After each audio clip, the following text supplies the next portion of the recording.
যারা যারা ক্লাসে আসছো প্রত্যেকে ফুল নেম টাইপ করবে অন্যান্য দিনের মতো।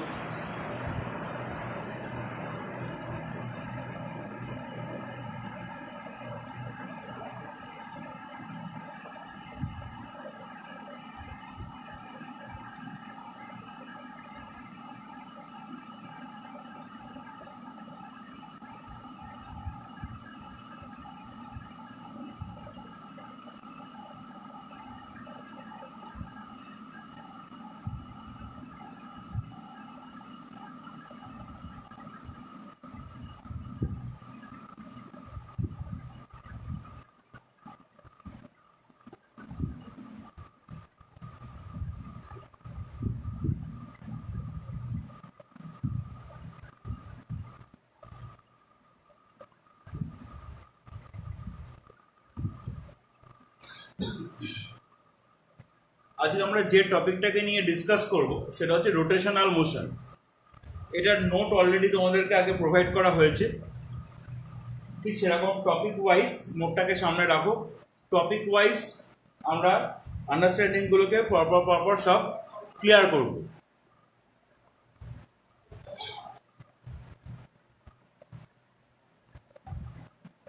একদম ফার্স্টে যে টপিকটা আমাদের ছিল সেটা হচ্ছে relation between linear and angular motion.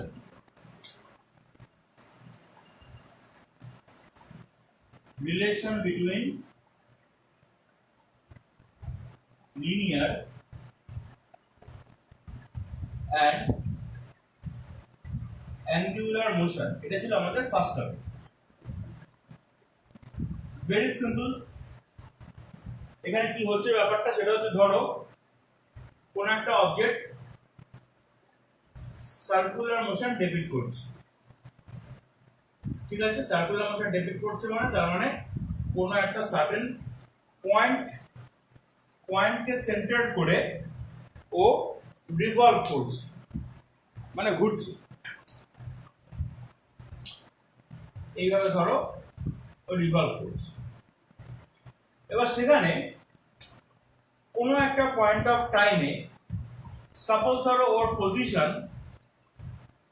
P1 বা P ধরছি আমি, তো P পয়েন্টেও আছে। এবার সেখান থেকে P পয়েন্টের থেকে তো সাপোজ ধরো Q পয়েন্টে রিচ করবে। তাহলে P পয়েন্টের থেকে Q পয়েন্টে যখন রিচ করছে, এবার আমি যদি এই সেন্টারের সাথে P আর Q পয়েন্টটাকে যদি আমি কানেক্ট করি, তাহলে সেন্টারে একটা অ্যাঙ্গেলও ফর্ম করছে, যে অ্যাঙ্গেলটা হচ্ছে থিটা। হলো। রেডিয়াসটা সাপোজ ধরো সার্কেলের রেডিয়াস স্মল r, আর P থেকে Q অবধি এটা দেখো একটা আর্ক ফর্ম করেছে, ফ্রম P টু Q একটা আর্ক ফর্ম করেছে। এবার জিওমেট্রি থেকে আমরা একটা রিলেশন স্টাডি করেছিলাম, বা তোমরা জানো সেটা। সাপোজ ধরো এটা কোন একটা সার্কেলের একটা পার্ট নেওয়া হয়েছে, এই পোর্শনটা ধরো S, রেডিয়াসটা ধরো R, angle made at the centre suppose theta. তাহলে S is equal to R into theta, এটা ছিল রিলেশন। যেখান থেকে রেডিয়ানের ডেফিনেশন বা এই পার্টগুলো তোমরা ক্লাস 10 লেভেলে কি 9 লেভেলে তোমরা পড়েওছো। তো সেই কনসেপ্টটাকে যদি আমি এখানে ইউজ করি, S is equal to R theta, এই কনসেপ্টটাকে বা রিলেশনটাকে যদি আমি ইউজ করি, তাহলে ব্যাপারটা কিরকম দাঁড়াচ্ছে? এখানে S এর রোলটা কে প্লে করছে? PQ, ঠিক আছে? PQটাকে আমি এখানে এটাকে S বলেই লিখছি সাপোজ। তাহলে S ইজ ইকুয়াল টু রেডিয়াসটা কত আছে R, অ্যাঙ্গেলটা কত ফর্ম করেছে থিটা। আমি এটার মতনই এখানে লিখলাম। এখানে এসটা যেটা আছে, ধরো যে P থেকে Q তে যে পাথটা ট্রাভেল করেছে, এই পাথটাকে যদি তোমাকে মেজার করতে হয়, তাহলে তুমি কি ইউনিট তুমি ইউজ করবে? এসআই সিস্টেম যদি হয় তাহলে মিটার ইউজ করবে, সিজিএস সিস্টেম যদি হয় তাহলে তুমি সেন্টিমিটার ইউজ করবে। তার কারণে PQ যে পাথটা আছে, PQ যে পাথটা, এই যে পাথটা এটা হচ্ছে লিনিয়ার পার্ট একটা, ঠিক আছে, এটা হচ্ছে লিনিয়ার পার্ট। এবার যদি তুমি বলো যে এটা তো স্যার একটা কার্ভ ফর্ম করেছে, তাহলে লিনিয়ার পার্ট কি করে হচ্ছে? যদি আমি এটাকে স্মল সেগমেন্টে যদি আমি ব্রেক করি, স্মল সেগমেন্টে যদি আমি ব্রেক করি, মানে delta S delta S delta S delta S এরকম স্মল সেগমেন্টে যদি ব্রেক করি, তাহলে প্রতিটা স্মল সেগমেন্ট হচ্ছে এখানে, প্রতিটা স্মল সেগমেন্ট হচ্ছে এখানে একটা লাইনের ফর্ম তৈরি করছে। ঠিক আছে, মানে লিনিয়ার ফর্ম তৈরি করছে। তো তাহলে s is equal to r theta, এইটাকে যদি এবার আমরা বোথ সাইডে টাইমের রেসপেক্টে ডেরিভেটিভ করি, তাহলে কি হবে? ds dt is equal to r, r টা হচ্ছে কনস্ট্যান্ট, রেডিয়াসটা, তারপর d থিটা dt। টাইমের রেসপেক্টে আমরা কিভাবে ডেরিভেটিভ করতে পাচ্ছি? টাইমের রেসপেক্টে আমরা কোন লজিকে ডেরিভেটিভ করতে পারলাম? আমি যেটা একটু আগে বোঝাচ্ছিলাম, একটু আগে যেটা বললাম, ধরো সাপোজ আমি এটাকে ছোট্ট একটা স্মল সেগমেন্টে ব্রেক করেছি, সেখানে এটা হচ্ছে ডেল্টা এস, এখানে অ্যাঙ্গেলটা যেটা ফর্ম করেছে সেটা হচ্ছে ডেল্টা থিটা, আর রেডিয়াসটা যেটা আছে সেটা হচ্ছে আর। তাহলে আমরা লিখতেই পারি যে delta S is equal to R into delta theta. ঠিক আছে, এবার যদি আমি একে বোথ সাইডে টাইমের রেসপেক্টে বা সরি ডেল্টা টি দিয়ে যদি আমি ডিভাইড করি, ডেল্টা টি মানে হচ্ছে সাপোজ ধরো ওর এই পয়েন্টে থেকে এই পয়েন্টে রিচ করতে, মানে একটা স্মল ডিসটেন্স ও কভার করতে ডেল্টা টি টাইম লেগেছে, তাহলে পরে আমি যদি ডেল্টা টি দিয়ে ডিভাইড করি, তাহলে delta S divided by delta T is equal to R into delta theta divided by delta T. এই delta S by delta T যদি এটার আমি টাইমের লিমিট যদি খুব কমিয়ে দিই, মনে করে দেখো কাইনেমেটিক্সে আমরা যখন ডেরিভেটিভ বা ডিফারেনশিয়াল ক্যালকুলাসকে যখন আমরা ইন্ট্রোডিউস করেছিলাম, তখন এরকম বলা হয়েছিল যে ইফ, এরকম বলা হয়েছিল যে limit delta T tends to 0 যদি হয়, মানে টাইমের গ্যাপটা যদি খুব কম হয়, এক্ষেত্রেও ঠিক তাই, আরটাকে লিখলাম, লিখে limit delta T tends to 0 যদি হয়, তাহলে এই limit delta T tends to 0, delta S by delta T becomes DS DT, যেরকম আমি এখানে লিখেছি, আর আর এর মতো থাকছে limit delta T tends to 0, delta theta by delta T, সেটা হয়ে যাবে ডি থিটা ডিটি। ঠিক আছে, আমি ওই জন্যই তোমাদেরকে বললাম তখন একটু আগে যে যতই আমি এখানে একটা কার্ভ শেপ ও ফর্ম করুক না কেন, যদি আমি খুব স্মল সেগমেন্ট হিসেবে যদি আমি নিই, তাহলে পরে কিন্তু ধরো সাপোজ ধরো আমি এটাকে একটা খুব স্মল সেগমেন্ট ধরো আমি নিয়েছি।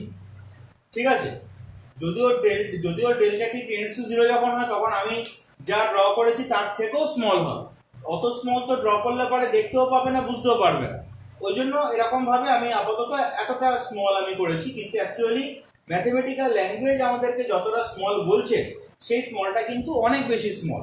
তাও ধরো আমি তর্কের খাতিরে ধরে নিলাম যে এতটা স্মল আছে, তাহলে তুমি দেখো এই যে লেন্থটা তুমি যা পাবে, মানে এই আমি যদি কার্ভ ফর্মে লেন্থটাকে ধরি, তুমি যা লেন্থ পাবে, যদি আমি স্ট্রেট লেন্থটাকে যদি আমি ধরি, মানে এই পয়েন্টের থেকে এই পয়েন্ট অবধি যদি আমি স্ট্রেট লেন্থটাকে যদি আমি ধরি, ঠিক আছে, স্ট্রেট লেন্থ যদি আমি ধরি, তাহলে এই দুটো লেন্থের মধ্যে কিন্তু খুব একটা বেশি পার্থক্য থাকছে না।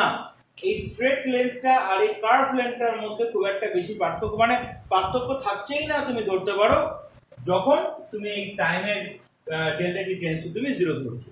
তো সেরকম ভাবে তোমাকে খুব স্মল রেঞ্জে ডেরিভেটিভ এখানে এই জন্যই করা হয়েছে, আমরা ওই জন্য এখানে s বাই টি বা থিটা বাই টি এই ফরম্যাটটা আমরা এখানে দেখাচ্ছি না, আমরা ডেরিভেটিভ বা ডিফারেনশিয়াল ক্যালকুলাসকে আমরা ওই জন্যই এখানে ইন্ট্রোডিউস করলাম যে ইনস্ট্যান্টেনিয়াস ব্যাপারটাকে বোঝানোর জন্য। ঠিক আছে, ইনস্ট্যান্টেনিয়াস ব্যাপারটাকে বোঝানোর জন্য। এবার এই ম্যাথমেটিক্যাল এই জটিলতা যদি বুঝতে ভালো না লাগে, তাহলে পরে তুমি এইভাবে s is equal to r theta differential calculus কে ইউজ করে differentiating both sides with respect to time, এই হিসাবে যদি তুমি ধরো, তাহলে তোমার ds dt is equal to r d theta dt আসছে। এর ভেতরে তোমার জিওমেট্রি, ডিফারেনশিয়াল জিওমেট্রি, তার থেকে তোমার ইনস্ট্যান্টেনিয়াস কে ইউজ তোমার আনার জন্য যে ক্যালকুলাসের যে ইউজটা করা হয়েছে, অর্থাৎ তার যে ম্যাথমেটিক্যাল কোর ম্যাথমেটিক্যাল ল্যাঙ্গুয়েজ, সেটা বোঝানোর জন্য আমি এটাকে বোঝাবো। এক্সামে কিন্তু তোমাকে এই পার্টটাকে বা যখন তোমাকে এমনি নর্মাল লিখতে হবে তখন কিন্তু তোমাকে এই পার্টটাকে লেখার কোনো দরকার নেই, তুমি direct from this figure s equal to r theta সেখান থেকে তুমি যেরকম ভাবে দেখবে আমি নোটে লিখে দিয়েছি সেইভাবে তুমি লিখবে। এবারে যে ds dt তুমি ইউনিট হিসাবে দেখো, তাহলে এখানে এই যে s যে পার্টটা আছে ওর যে ইউনিট মিটার পার সেকেন্ড, নিচে টাইম আছে তাহলে মিটার পার সেকেন্ড হচ্ছে তোমার লিনিয়ার ভেলোসিটির ইউনিট, ওই জন্য ds dt কে হচ্ছে আমরা এখানে লিখবো v। ঠিক আছে, আমি এখানে নিচে জায়গা নেই বলে উপরে লিখছি, তারপর v ইজ ইকুয়াল টু আর এর মতো থাকছে d থিটা dt। ঠিক আছে, d থিটা dt মানে পার ইউনিট টাইমে কতটা অ্যাঙ্গুলার ডিসপ্লেসমেন্ট হচ্ছে। এখানে s টা হচ্ছে তোমার লিনিয়ার ডিসপ্লেসমেন্ট আর এখানে থিটাটা হচ্ছে অ্যাঙ্গুলার ডিসপ্লেসমেন্ট। হাতের কাছে খাতা পেন সবকিছু আছে, আমি অ্যাডিশনাল মানে নোটের বাইরেও যে বিষয়গুলোকে বলছি সেগুলোকে একটু কাইন্ডলি নোট ডাউন করে নেবে, নাহলে পরে কিন্তু আন্ডারস্ট্যান্ডিংটা কিন্তু ক্লিয়ার হবে না। তো তাহলে এই যে ডি থিটা ডিটি, তাহলে এর ইউনিট কি হতে পারে, র্যাড পার সেকেন্ড মানে রেডিয়ান পার সেকেন্ড। ডিগ্রি পার সেকেন্ডও বলতে পারো, তবে ডিগ্রি পার সেকেন্ডটাকে সাধারণত ওই ধরনের ইউনিট আমরা ইউজ করি না, রেডিয়ান পার সেকেন্ড ইউনিটটাকে আমরা এসআই সিস্টেমে ইউনিট যেহেতু রেডিয়ান পার সেকেন্ড ওইটাকে সাধারণত ইউজ করা হয়। তাহলে এখানে ডি থিটা ডিটি যেটা আছে ওটা অ্যাঙ্গুলার স্পিডকে ডিনোট করছে, বিকজ টাইমের সাথে অ্যাঙ্গুলার ডিসপ্লেসমেন্টের কি চেঞ্জ হচ্ছে সেটাকেই যেহেতু ডিনোট করছে ওই জন্য এটা অ্যাঙ্গুলার স্পিডকে ডিনোট করছে। So D theta DT is written as omega. D theta DT কে আমরা লিখলাম ওমেগার ফর্ম। এই ওমেগাটা কি, এই ওমেগার অনেকগুলো নাম আছে, একটা নাম হচ্ছে অ্যাঙ্গুলার স্পিড আর একটা নাম হচ্ছে অ্যাঙ্গুলার ভেলোসিটিও তুমি বলতে পারো, আবার তুমি অ্যাঙ্গুলার ফ্রিকোয়েন্সিও বলতে পারো। কেন এতগুলো নাম, কেন এই তিনটে নাম ইউজ করা হলো? প্রথমত যেটা সেটা হচ্ছে অ্যাঙ্গুলার স্পিড এই জন্য বলা হচ্ছে যেহেতু থিটার কোন রকম ডাইরেকশন কোন রকম পার্ট নেই, অ্যাঙ্গেলটার এখানে কোন রকম ডাইরেকশন পার্ট নেই, মানে অ্যাঙ্গুলার ভেলোসিটি কোনো ডাইরেকশন পার্ট আমরা এখানে রাখছি না, যার জন্য এটাকে অ্যাঙ্গুলার স্পিড বলা হচ্ছে। অ্যাঙ্গুলার ভেলোসিটি আমরা কখন বলতে পারি, অ্যাঙ্গুলার ভেলোসিটি আমরা বলতে পারি এই যে অবজেক্টটা যেভাবে ঘুরছে এখানে যেভাবে রিভলভ করছে, এখানে একটা সেন্টার আছে ও, এই সেন্টারের মধ্যে থেকে আমি একটা অ্যাক্সিসকে যদি ইমাজিন করি, ঠিক আছে, ধরো এইভাবে কোন একটা অবজেক্ট ধরো সার্কুলার পাথ রিপিট করছে, এবার আমিও সেন্টারে ধরো আমি একটা সেন্টারটা যেখানে আছে সেই সেন্টারে ধরো আমি একটা অ্যাক্সিসকে ইমাজিন করছি, তাহলে এই অবজেক্টটা যেরকম ভাবে ঘুরছে এইভাবে যদি আমি একটা রাইট হ্যান্ডের স্ক্রুড্রাইভারকে যদি আমি ঘোরাই তাহলে পরে ওর যে মুভমেন্টটা, ওর স্ক্রু হেডের যে মুভমেন্টটা সেটা আপওয়ার্ড হবে, স্ক্রু হেডের যে মুভমেন্টটা সেটা হচ্ছে আপওয়ার্ড হবে। যদি আমি এটাকে এইভাবে যদি ঘোরাই তাহলে এখানে স্ক্রু মানে যদি আমি এখানে এই অ্যাক্সিসটাকে যদি আমি ইমাজিন করি তাহলে সেই অ্যাক্সিসের ডাইরেকশনটা তাহলে আপওয়ার্ড হচ্ছে। তো এই জন্য তাহলে দেখো খেয়াল করে এটা একটা অ্যাক্সিয়াল ভেক্টরের মতো বিহেভ করছে। আমি যদি বলি ব্যাপারটা বোঝো, আরেকবার বোঝার চেষ্টা করো, ধরো এরকম একটা সার্কুলার আছে, এরকম একটা ধরো সার্কুলার পাথ আছে, এবারে সার্কুলার পাথে আমি যেরকম ফিগারটা ড্র করেছি এখানে মানে যেরকম অ্যান্টি ক্লকওয়াইজ আমি ফিগার এখানে ড্র করেছি, এবার সেইখানে দেখো যদি তুমি এখানে ভেক্টর ফর্মে যদি ভাবার চেষ্টা করো তাহলে দেখো এটা দেখো আউটওয়ার্ড ডাইরেকশনে হচ্ছে, রাইট হ্যান্ডেড স্ক্রুড্রাইভারকে ঘোরালে এটা আউটওয়ার্ড ডাইরেকশনে হচ্ছে, মানে নর্মাল অন দ্য প্লেন বা perpendicular on the plane towards a reader's eye. তুমি এই যে দেখছো তুমি হচ্ছে রিডার, তাহলে টুয়ার্ডস আ রিডারস আই এই ডাইরেকশনে হচ্ছে।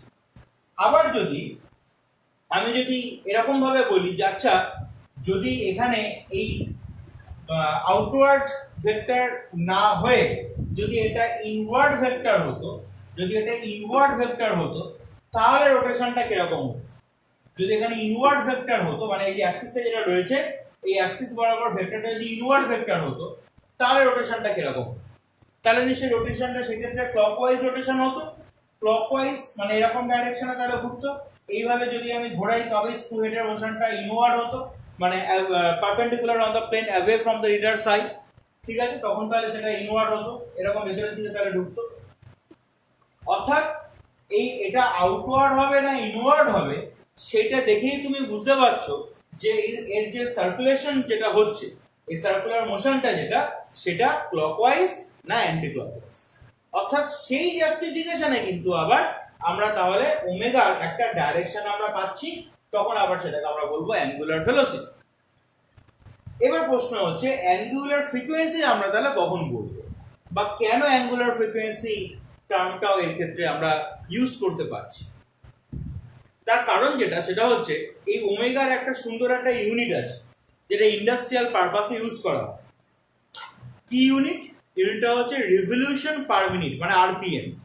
দেখবে খেয়াল করে তোমার যে কোনো ক্ষেত্রে বাড়িতে এমনি নর্মাল ধরো ওয়াশিং মেশিনের গায়ে দেখবে ওরকম লেখা থাকে, ওয়াশিং মেশিনের যে তোমার অনেক সময় পাশেও লেখা থাকে, বা ধরো তোমার এমনি নর্মাল যে ক্যাটালগটা যেটা দেয় সেখানে লেখা থাকে যে ম্যাক্সিমাম স্পিড 60 আরপিএম কি 80 আরপিএম কি 100 আরপিএম, এরকম ধরো ওখানে লেখা থাকে। আরপিএম মানে রিভলিউশন পার মিনিট, অর্থাৎ প্রতি মিনিটে মানে পার মিনিটে কতবার কতগুলো কমপ্লিট রিভলিউশন ও কমপ্লিট করছে।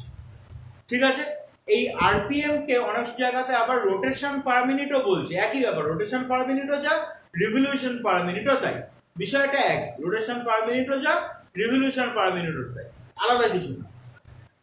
তাহলে এখানে এই রোটেশন পার মিনিট বা এই রিভলিউশন পার মিনিট বলছি মানে, তার মানে ধরো সাপোজ ধরো আমি ফ্যানের স্পিডটাকে বাড়িয়ে দিলাম, আমি ফ্যানটা 3 পয়েন্টে রয়েছে আমি ওকে 4 পয়েন্টে নিয়ে গেলাম বা 5 পয়েন্টে নিয়ে গেলাম, তাহলে ফ্যানের তাহলে স্পিড বেড়ে গেল, মানে ইন দ্যাট সেন্স তার মানে ও পার মিনিটে এতক্ষণ মানে যতগুলো কমপ্লিট রোটেশন ও তৈরি করছিল, মানে যতগুলো রোটেশন ও কমপ্লিট করছিল, এবার যখন আমি ফ্যানের স্পিডকে বাড়িয়ে দিলাম, পয়েন্টটাকে যখন বাড়িয়ে দিলাম, তখন ও পার মিনিটে আরো বেশি নাম্বার অফ রোটেশন ও তাহলে কমপ্লিট করবে, more number of revolutions will be completed by the blades of the fan। তো তার মানে তুমি যেটা যেটা তুমি করলে সেটা হচ্ছে ওর কি করলে, তুমি তার মানে অ্যাঙ্গুলার স্পিড তুমি বাড়িয়ে দিচ্ছ, এটা ভুল না। আবার যদি ফ্যান ধরো তোমার এইভাবে ধরো চক্কর কাটছে, এইভাবে ধরো ঘুরছে, তাহলে সেক্ষেত্রে তুমি যদি স্ক্রু হেডের মোশনটাকে যদি তুমি মানে স্ক্রু ড্রাইভারটাকে যদি তুমি এইভাবে ঘোরাও, এইভাবে যদি তুমি ঘোরাও, তাহলে স্ক্রু হেডের মোশন আপওয়ার্ড হবে। বা ফ্যান ধরো এইভাবে ঘুরছে, তখন তুমি যদি এইভাবে ঘোরাও তাহলে ডাউনওয়ার্ড হবে। সেই হিসাবে যদি তুমি যদি ধরো, তাহলে তুমি অ্যাঙ্গুলার ভেলোসিটিকে ইনক্রিজ করেছো, সেটাও তুমি বলতে পারো। কিন্তু আবার আমি যদি এটাও বলি যে দেখ আগে কিন্তু পার মিনিটে যতগুলো রোটেশন ও কমপ্লিট করছিল, এখন তার থেকে আরো বেশি number of rotations, more number of rotations আর মোর নাম্বার অফ রিভলিউশনস ও কমপ্লিট করছে, সেই অ্যাসপেক্টটাকে যদি তুমি ইউজ করো, তাহলে পরে তুমি অ্যাঙ্গুলার ফ্রিকোয়েন্সি ইনক্রিজ করেছো, এটাও তুমি বলতে পারো। ফ্রিকুয়েন্ট, আমি হয়তো ধরো কোনো একটা বন্ধু তোমার বাড়িতে সপ্তাহে একদিন যায়, আর কোনো একটা বন্ধু ধরো তোমার বাড়িতে রোজ মানে প্রতিদিন যায়, তাহলে কার আসাটা বেশি ফ্রিকুয়েন্ট? সেকেন্ড ফ্রেন্ডের, দ্বিতীয় বন্ধু। সেকেন্ড ফ্রেন্ড তোমার বাড়িতে অনেক বেশি ফ্রিকুয়েন্ট আসছে। তাহলে এখানে রিভলিউশনের ক্ষেত্রেও ঠিক সেরকম হচ্ছে, পার মিনিটে ধরো তোমার কোনো একটা অবজেক্ট ধরো তোমার 40 নাম্বার অফ রিভলিউশনস আর কমপ্লিট করেছে, তাহলে সেক্ষেত্রে 40 আরপিএম। আবার কোনো একটা অবজেক্ট ধরো তোমার 100 নাম্বার অফ রিভলিউশনস কমপ্লিট করেছে, অর্থাৎ 100 আরপিএম। ঠিক আছে, তার মানে হচ্ছে এটা তার মানে ইন সাচ আ ওয়ে, তার মানে ফ্রিকোয়েন্সিটা তার মানে ওর আস্তে আস্তে ইনক্রিজ করে যাচ্ছে। সেই জন্য এই ওমেগার অনেকগুলো টার্ম, অ্যাঙ্গুলার স্পিড ইউজ করতে পারো, অ্যাঙ্গুলার ভেলোসিটি ইউজ করতে পারো, অ্যাঙ্গুলার ফ্রিকোয়েন্সি ইউজ করতে পারো। এবার কখন কোন টার্ম আমরা ইউজ করব সেটা বোঝার জন্য চ্যাপ্টারটা আমাদের যেরকম ভাবে এগোবে এবং আমরা যেরকম ভাবে নিউমেরিক্যালস করব, তখন বুঝতে পারবে যে কখন কোন টার্ম কিভাবে ইউজ করা হচ্ছে। নিউমেরিক্যালের ক্ষেত্রে তুমি দেখবে যে কিছু কিছু ক্ষেত্রে ইন্ডাস্ট্রিয়াল পারপাসে দেখবে, অনেক সময় হয়তো তোমাকে বললো যে প্রথমে গাড়ির কোনো একটা ধরো ভেহিকেল রয়েছে, সেই গাড়ির ধরো হুইলটা 60 আরপিএম এ ঘুরছিল, তারপর যখন আমি ওকে একটু অ্যাক্সেলারেট করলাম তখন হয়তো ওটা 80 আরপিএম এ ঘুরছে। তো কিছু কিছু ক্ষেত্রে ইন্ডাস্ট্রিয়াল টার্ম এরকম ইউজ করা হয়। ঠিক আছে, তো সেটা ডিপেন্ড করে, সেটা তুমি কোয়েশ্চেন যখন তুমি দেখবে তখনই তুমি বুঝতে পারবে যে কখন কি ধরনের টার্ম ইউজ করছো। তো তাহলে পরে এই ওমেগার ব্যাপারটা তাহলে গেল। এবার আমি ওমেগার ইউনিটের ব্যাপারটাকে একটু রিলেশন ব্যাপারটা বলি, যেটা বলছিলাম তখন, যে সেটা হচ্ছে 1 আরপিএম মানে 1 আরপিএম মানে হচ্ছে 1 রিভলিউশন পার মিনিট। এবার একবার রিভলভ করা মানে, ঠিক আছে, এটা যদি একবার রিভলভ করে তাহলে সেন্টারে কত অ্যাঙ্গেল তৈরি করছে? 2 পাই রেডিয়ান, 2 পাই রেডিয়ান অ্যাঙ্গেল ফর্ম করছে। পার মিনিটের থেকে যদি আমি পার সেকেন্ডে যাই তাহলে আমাকে 60 কে ডিভাইড করতে হবে। তাহলে খেয়াল করে দেখো, এটা তাহলে তোমার দাঁড়াচ্ছে পাই বাই 30 র‍্যাড পার সেকেন্ড অথবা পাই বাই 30 র‍্যাড সেকেন্ড ইনভার্স। অনেক সময় আবার আরপিএস ও দিয়ে দেয়। ধর তোমাকে বলে দিল আরপিএস, আরপিএস মানে রিভলিউশনস পার সেকেন্ড। তাহলে তোমাকে পার সেকেন্ড যখন বলেই দিয়েছে তখন আর তোমাকে কষ্ট করে 60 দিয়ে ডিভাইড করে তোমাকে আর পার সেকেন্ড করতে হবে না। 1 রিভলিউশন পার সেকেন্ড মানে তার মানে 2 পাই রেডিয়ান পার সেকেন্ড। বোঝা গেল? 1 রিভলিউশন, 1 রিভলিউশন মানে একবার ঘুরছে, 1 রিভলিউশন মানে 2 পাই রেডিয়ান। তাহলে 1 রিভলিউশন পার সেকেন্ড তার মানে 2 পাই রেডিয়ান পার সেকেন্ড। তো এইভাবে তোমার যেরকম নিউমেরিক্যাল যেরকম ডেটা থাকবে, তখন আরপিএম টা ইন্ডাস্ট্রিয়াল ইউনিট, এসআই ইউনিটের মধ্যে পড়ছে না, সেই জন্য তখন তোমাকে কনভার্ট করার জন্য তোমাকে এইভাবে, ধরো তোমাকে 1 আরপিএম মানে pi by 30 rad per second. এবার ধরো তোমাকে বলো 60 আরপিএম, তাহলে তোমাকে পাই by 30 K 60 K pi by 30 দিয়ে মাল্টিপ্লাই করতে হবে। যত বলবে সেটাকে তুমি পাই বাই 30 দিয়ে মাল্টিপ্লাই করবে। তাহলে এই যে v is equal to r omega, there is a relation between the linear velocity and the angular velocity, and the different terms as we use for angular frequency are also angular velocity, angular frequency, ঠিক আছে? এই টার্মগুলোকে তখন আমরা use করতে পারি। এবার ধরো তুমি এইটাকে আবার টাইমের রেসপেক্টে ডেরিভেটিভ করছো, তাহলে কি হবে? dv dt is equal to r d omega d। তাহলে dv dt মানে কি? অ্যাসেলারেশন, লিনিয়ার অ্যাসেলারেশন a, আর আর এর মতনই থাকছে, কারণ রেডিয়াস সাথে তুমি ওর স্পিড বেড়ে যাক, স্পিড কমে যাক, যাই হোক না কেন, স্পিড উল্টে যাক, যাই হোক না কেন, ওর কিন্তু রেডিয়াসের কিন্তু কোনো রকম চেঞ্জ হচ্ছে না, রেডিয়াসটা কিন্তু কনস্ট্যান্ট। আচ্ছা, d ওমেগা dt হচ্ছে তোমার অ্যাঙ্গুলার স্পিড বা অ্যাঙ্গুলার ভেলোসিটিকে তুমি টাইমের রেসপেক্টে ডেরিভেটিভ করেছো, তার মানে d ওমেগা dt হচ্ছে তোমাকে অ্যাঙ্গুলার অ্যাসেলারেশনকে ডিনোট করা হচ্ছে। তাহলে d ওমেগা dt কে আমরা লিখবো আলফা, ঠিক আছে? তাহলে a is equal to r alpha, where a is the linear acceleration, linear acceleration এর ইউনিট হচ্ছে তোমার মিটার পার সেকেন্ড স্কয়ার, জানোই এটা। আর এখানে আলফাটা যেটা আছে এটার ইউনিট হচ্ছে তোমার হবে র‍্যাড পার সেকেন্ড স্কয়ার, ঠিক আছে? এটা ইউনিট হচ্ছে র‍্যাড পার সেকেন্ড স্কয়ার।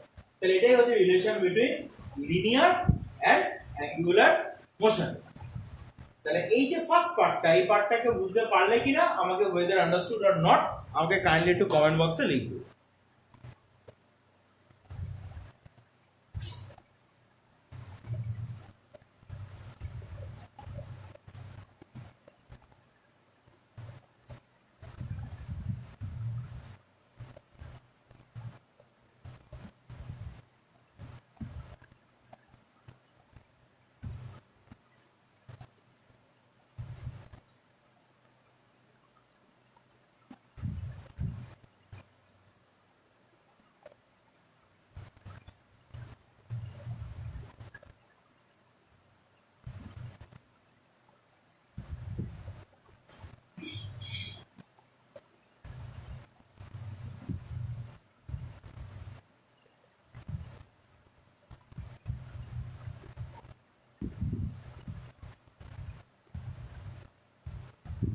তাহলে ফার্স্ট টপিকটা আমাদের তাহলে কমপ্লিট হলো মোটামুটি।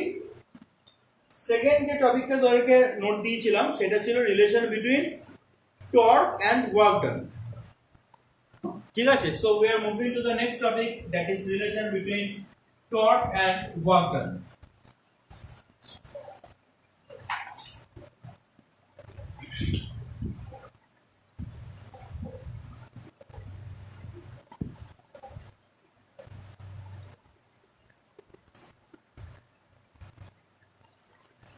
তো প্রথমে বুঝতে হবে যে টর্ক ব্যাপারটা কি। আমি আইসিএসসি সিলেবাসটা জানি, যেহেতু মোটামুটি এই সিলেবাসের সঙ্গে আমি পরিচিত, মানে আইসিএসসি ক্লাস 9-10 এর। বাকিদের সিলেবাসটা আমি জানি না, মানে 9-10 সিলেবাস কি ছিল। আমি এইটুকুনি যার জন্য জানি যে টর্কের যে কনসেপ্টটা সেটা আইসিএসসি ক্লাস 10 সিলেবাসে আছে, সিবিএসসি বা অন্য কোনো স্টেট বোর্ডের সিলেবাসে আছে কিনা আমি জানি না। তো সেই জন্য আমি এটাকে টর্কের ব্যাপারটাকে একটু মানে বেসিক ব্যাপারটা বলে নিয়ে তারপর আমি ওয়ার্ক ডান বা কাপল ফোর্সের কনসেপ্ট ওই জায়গাটাতে আমি যাচ্ছি। তো টর্ক যে মেন যে ব্যাপারটা সেটা হচ্ছে টর্ক জিনিসটা কি,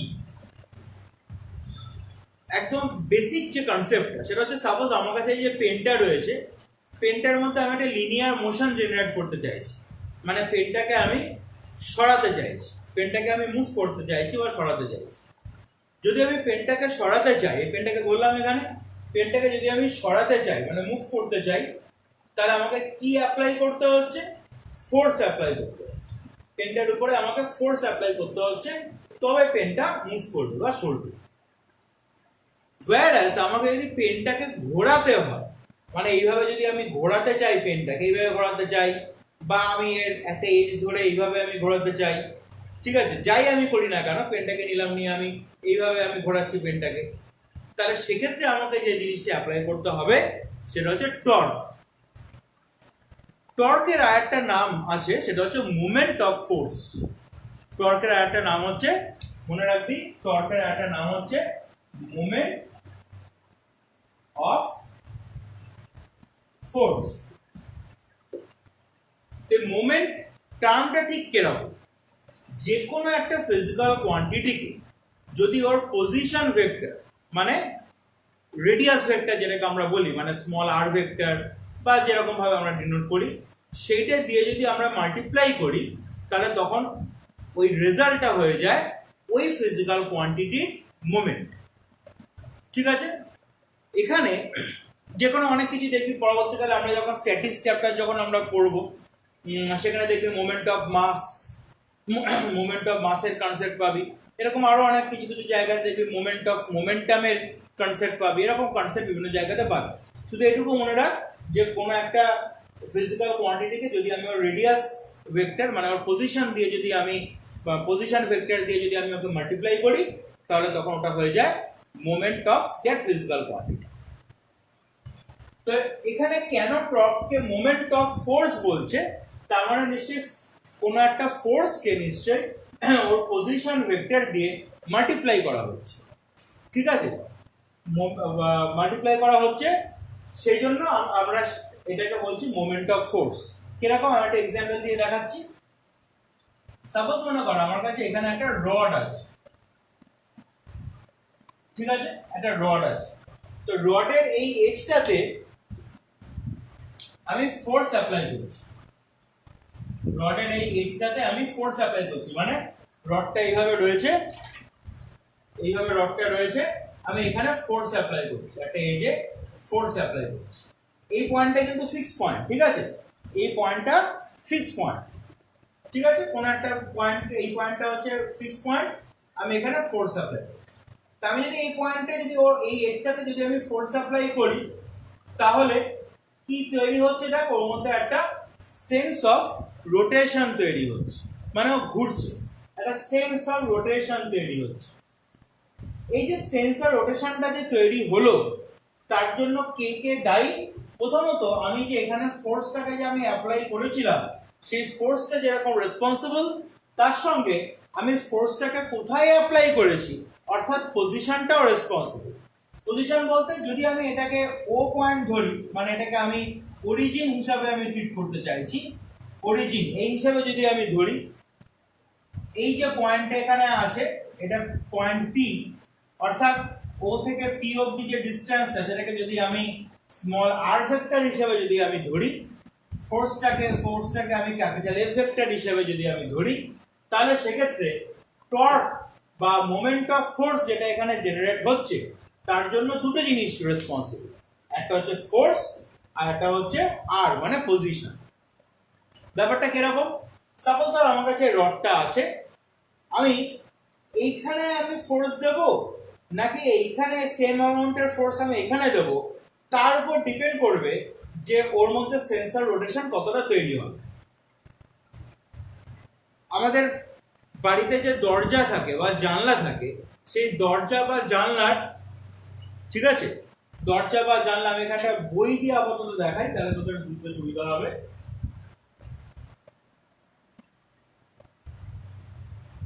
সাপোজ মনে কর আমার কাছে বইটা আছে, এই বইটাকে তোর একটা দরজা হিসাবে মনে কর, ঠিক আছে, বইটাকে তোর একটা ডোর হিসাবে মনে কর। এইভাবে এবার ধর এরকম রয়েছে, ডোরটা এইভাবে ওপেন হচ্ছে আর এইভাবে ক্লোজ হচ্ছে, এইভাবে মনে কর। তাহলে দেখ খেয়াল করে, দরজাটা যদি এরকম ভাবে থাকে, এইভাবে যদি আমি দরজাটাকে রাখি, তারপরে কিন্তু আমার এই জায়গাটা কিন্তু ধরে, মানে এজটাকে ধরে আমার কিন্তু খোলা বা বন্ধ করাটা কিন্তু অনেক বেশি ইজিয়ার। আমি যদি এজটাকে ধরে যদি আমি খুলি বা বন্ধ করি, সেটা আমার পক্ষে অনেকটা ইজিয়ার হয়। কিন্তু আমি যদি হিঞ্জের কাছে চলে আসি, হিঞ্জ মানে কবজা, আমি যদি হিঞ্জের কাছে চলে আসি, এখানে হিঞ্জটা থাকবে, বুঝতেই পারছি। এটা যদি দরজার যদি কপারটা যদি এটা হয়, তাহলে এরকম জায়গাতে হিঞ্জটা থাকবে। তাহলে এবার আমি যদি হিঞ্জের কাছে যদি চলে আসি, মানে এখানে যদি আমি ফোর্স অ্যাপ্লাই করে খোলা বা বন্ধ করার যদি আমি চেষ্টা করি, তাহলে আমাকে অনেক বেশি ফোর্স অ্যাপ্লাই করতে হবে। এটা তোরা নিজেরাও একবার দেখে নিস। একবার আমি তখন নর্মাল অফলাইন ক্লাস হলে, নাহলে আমি ক্লাসরুমের দরজা দিয়ে তোদেরকে বোঝাতে পারতাম। এখন আমি কি করে বোঝাবো? ওই জন্য আপাতত আমি বই দিয়েই আমি বোঝানোর চেষ্টা করলাম। তোরা নিজের একটুখানি পরে বাড়িতে একটা দরজা খুলে বা বন্ধ করে দেখে নিস।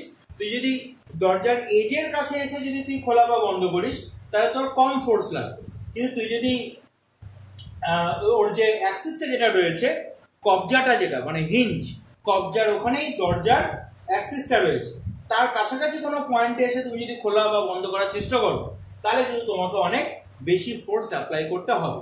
কেন বলছে? তার কারণ এখানে যে দরজাটা আছে, দরজাটাকে আমি খুলি বা বন্ধ করি, আমি যে কাজটাই করি না কেন, সেটার জন্য আমার একটা ফিক্সড একটা টর্কের প্রয়োজন, ঠিক আছে?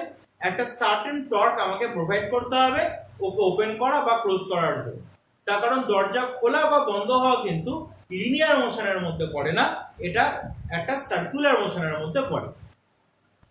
তাহলে সেক্ষেত্রে আমাকে যে টর্কটাকে অ্যাপ্লাই করতে হবে, সেই টর্কের আমি একটু আগেই বললাম, টর্ক মানে হচ্ছে মোমেন্ট অফ ফোর্স। অর্থাৎ আমি যদি এটাকে ভেক্টরিক্যালি যদি আমি রিপ্রেজেন্ট করি, দেখবি নোটে লেখা আছে আর ক্রস এফ, অর্থাৎ R into F into sine theta, যদি আমি ম্যাগনিটিউডটাকে নিই, ঠিক আছে? এবার ধর আমি এখানে যেরকম ভাবে ড্র করেছি, সেক্ষেত্রে ধর এই যে আর ভেক্টরটা আছে আর এই যে ফোর্স ভেক্টরটা যেটা আছে, ঠিক আছে, এখানে ফোর্স লেখাও যাক, এখানে ফোর্স লেখাও, তাই একই ব্যাপার। যে ফোর্স ভেক্টরটা আছে, এদের মধ্যে ইন্টারমিডিয়েট অ্যাঙ্গেলটা কত? এদের মধ্যে ইন্টারমিডিয়েট অ্যাঙ্গেলটা কত?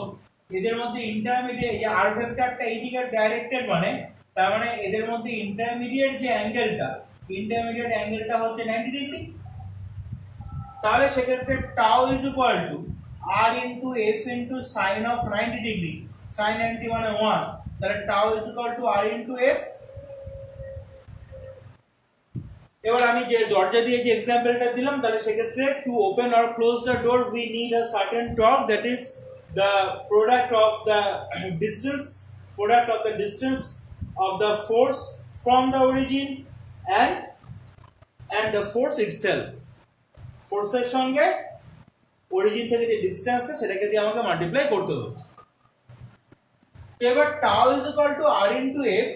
এবার ধর আমি যে দরজাটা রয়েছে, আবার আমি এক্সাম্পলটা দিচ্ছি।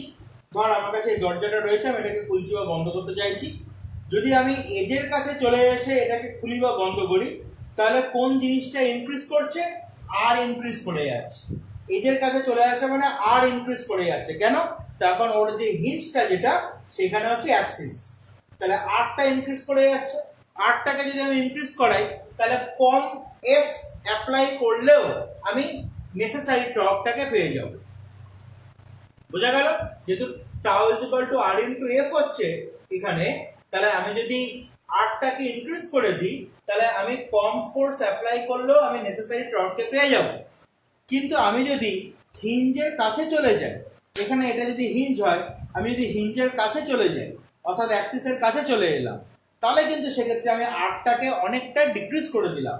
আর কে যদি আমি ডিক্রিজ করে দিই তাহলে কিন্তু এই সেম টাও পাওয়ার জন্য আমাকে অনেক বেশি ফোর্স অ্যাপ্লাই করতে হবে। সেম টাও পাওয়ার জন্য আমাকে অনেক বেশি ফোর্স অ্যাপ্লাই করতে হবে। F is equal to tau by r হচ্ছে, F is equal to tau by r। তাহলে r কে যদি আমি ডিক্রিজ করে দিই, কমিয়ে দিই, অর্থাৎ আমি যদি এখানে এই অরিজিনের কাছে চলে যাই তাহলে কিন্তু সেক্ষেত্রে আমাকে অনেক বেশি ফোর্স অ্যাপ্লাই করতে হবে, যার জন্য দরজার এজের দিক ধরে খোলা বা বন্ধ করাটা অনেক বেশি সুবিধাজনক কম্পেয়ারিং উইথ আমি যদি ও হিঞ্জের কাছে গিয়ে খোলা বা বন্ধ করার চেষ্টা করি তার থেকে। তো এই হচ্ছে মোটামুটি টর্কের হচ্ছে একটা কনসেপ্ট। এবার বাই ডেফিনেশন ফোর্সের সঙ্গে পারপেন্ডিকুলার ডিসটেন্সটাকে মাল্টিপ্লাই করতে হবে। এখানে তুমি খেয়াল করে দেখো এই ফোর্সের সঙ্গে আমি পারপেন্ডিকুলার ডিসটেন্সটাকে আমি মাল্টিপ্লাই করেছি, আর এখানে দেখো ভেক্টরিক্যালি তোমার tau is equal to r cross f হয়েছে। তখন এমনও অনেক সময় হয় যে হয়তো দেখা গেল যে ফোর্সটা একটুখানি অবলিকলি ধরো অ্যাক্ট করেছে, ধরো দেখা গেল যে ফোর্সটা এইভাবে ধরো অবলিকলি ধরো অ্যাক্ট করেছে, ঠিক আছে? তাহলে তখন আমাকে পারপেন্ডিকুলার ডিরেকশন নেওয়ার জন্য আমাকে তাহলে কি করতে হবে, ফোর্সের উপর পারপেন্ডিকুলার ড্র করতে হবে। সাপোজ ধরো এখানে একটা এরকম ভাবে ধরো একটা রড আছে, তুমি ধরো পারপেন্ডিকুলার ফোর্স ধরো তুমি অ্যাপ্লাই করোনি, এখানে যেরকম অলরেডি ফোর্সটা পারপেন্ডিকুলার আছে বলে আমাদের পারপেন্ডিকুলার ড্র করতে পারো না, কিন্তু সাপোজ ধরো ফোর্সটা এইভাবে ধরে তখন কিন্তু তোমাকে এই যে ও অরিজিনটা আছে তোমাকে কিন্তু তাহলে এখান থেকে একটা পারপেন্ডিকুলার কিন্তু এখানে তোমাকে ড্র করতে হবে, একটা পারপেন্ডিকুলার তোমাকে ড্র করতে হবে, ঠিক আছে? সেই পারপেন্ডিকুলার ডিসটেন্সটাকে তোমাকে তখন কাউন্ট করতে হবে। এই যে পারপেন্ডিকুলারটা যেটা তুমি ড্র করলে, এটা যে তোমার লাইন অফ অ্যাকশন থেকে তুমি পারপেন্ডিকুলারটাকে তুমি ড্র করলে, ঠিক আছে? এইটা হচ্ছে তোমার আর ভেক্টর হলো। এই অ্যাঙ্গেলটা সাপোজ ধরো তোমার থিটা আছে, তখন কিন্তু তোমাকে সেক্ষেত্রে tau is equal to r cross f, tau is equal to r into f into sin theta, তখন তোমাকে এই যে অ্যাঙ্গেল থিটা আছে তার ভ্যালুটা তোমাকে পুট করতে হবে। এটা থিওরি দেখে তুমি অতটা ভালো করে বুঝতে পারবে না, ঠিক আছে? বইতে প্রচুর গাদাগুচ্ছের থিওরি এরকম বসে বসে লেখে, থিওরি দেখে তুমি কিছু বুঝতে পারবে না, নিউমেরিক্যাল করার সময় তুমি দেখতে পারবে। তো ডিফারেন্ট অ্যাঙ্গেলে তোমাকে ফোর্স অ্যাপ্লাই করাবে তখন according to the demand of the question, তখন তুমি নিজেই বুঝতে পারবে কিভাবে কি চেঞ্জটা হচ্ছে। তাহলে ব্রিফ যদি আমরা করি তাহলে টর্ক মানে হচ্ছে force into perpendicular distance from the origin. Vectorically represent করলে পরে vector tau is equal to r cross f। Torque হচ্ছে একটা ভেক্টর কোয়ান্টিটি, বুঝতেই পারছো, r আর f এর ক্রস প্রোডাক্ট হচ্ছে। তার কারণ যেটা সেটা হচ্ছে এটা যদি তোমার r ভেক্টর হয়, এটা যদি তোমার f ভেক্টর হয়, ঠিক আছে? তার মানে তুমি এখান থেকে ডিরেকশন তুমি কি করে পাবে, এটা ধরো তোমার r ভেক্টর, এটা হচ্ছে f ভেক্টর, তাহলে তুমি এদেরকে টেল টু টেল কানেক্ট করো। এবার তুমি টেল টু টেল কানেক্ট করলে বুঝতে পারছো এটা আর নেওয়া যায়, আমি এটাকে এক্সটেন্ড করতে পারি, টেল টু টেল কানেক্ট করলাম। এবার আমাকে r ক্রস f করতে হবে, r ক্রস f করলাম, তাহলে আমি এই r আর f যে প্লেনে রয়েছে তার উপর পারপেন্ডিকুলার ডাইরেকশনে আমি তাহলে সেন্স অফ রোটেশনের যে ভেক্টরটা, যেটা আমি একটু আগে তোমাদেরকে বুঝিয়েছি, দেখো এই যে ফোর্সটা এখানে অ্যাপ্লাইড হচ্ছে, এই ফোর্সের অ্যাপ্লিকেশনের জন্য ওর মধ্যে কিরকম ধরনের রোটেশন তৈরি হয়, ক্লকওয়াইজ না অ্যান্টি ক্লকওয়াইজ, দেখে বুঝতেই পারছো এরকম ডিরেকশনে ওর মধ্যে একটা রোটেশন জেনারেট, অর্থাৎ অ্যান্টি ক্লকওয়াইজ ডিরেকশন। এবার তুমি অ্যান্টি ক্লকওয়াইজ ডিরেকশনে তুমি যে r ক্রস f এর ডিরেকশন তোমার এইখানে ক্রস প্রোডাক্ট করতে অসুবিধা হয়, তুমি এবার এই অ্যান্টি ক্লকওয়াইজ ডিরেকশনে একটা স্ক্রু এবার ঘোরাও, তাহলে দেখো স্ক্রু হেডের মোশন কোন দিকে হচ্ছে, আপওয়ার্ড ডিরেকশনে হচ্ছে, অ্যাক্সিয়াল ভেক্টরের ডাইরেকশন। এখানেও ঠিক সেরকম ব্যাপার, তুমি যদি এইদিকে আপওয়ার্ড ডিরেকশনে ফোর্স দিয়েছো মানে আপওয়ার্ড ডিরেকশনে তুমি ফোর্স দিয়েছো মানে ওর তখন এরকম অ্যান্টি ক্লকওয়াইজ ডিরেকশনে ও ঘোরার চেষ্টা করবে।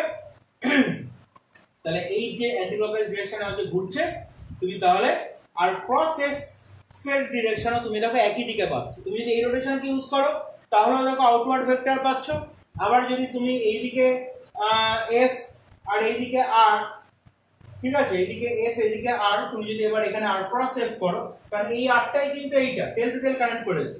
প্রথমে এই পজিশনে ছিল, তারপর আমরা কি করলাম, এরকম ভাবে পজিশনটাকে নিলাম। এবার তুমি যদি এখানে আর ক্রস এফ করো, তাহলে দেখো তুমি আউটওয়ার্ড ডিরেকশনে পাচ্ছ। ঠিক আছে, এই ডিরেকশনটাকে যাতে আমি পাই, ঠিক আছে, ডিরেকশনটাকেও তো আবার পেতে হবে। তো ওই জন্য এই টর্ক হচ্ছে ভেক্টর কোয়ান্টিটি, টর্কের একটা সার্টেন ডাইরেকশন আছে। তারপর তো বাকিটা তো বুঝতেই পেরেছো যে কখন কিরকম ভাবে আমি অ্যাঙ্গেলটাকে নেব বা কি ব্যাপার। ঠিক আছে, তাহলে এটা গেল টর্ক, মানে কনসেপ্ট অফ টর্ক গেল। আচ্ছা, কনসেপ্ট অফ টর্কের ব্যাপারটা আগে বুঝেছো কিনা বলো, তারপর আমি ওয়ার্ক ডানের সঙ্গে রিলেশনটাতে মুভ করব। আগে কনসেপ্ট অফ টর্কটা বুঝতে পেরেছো কিনা দেখো।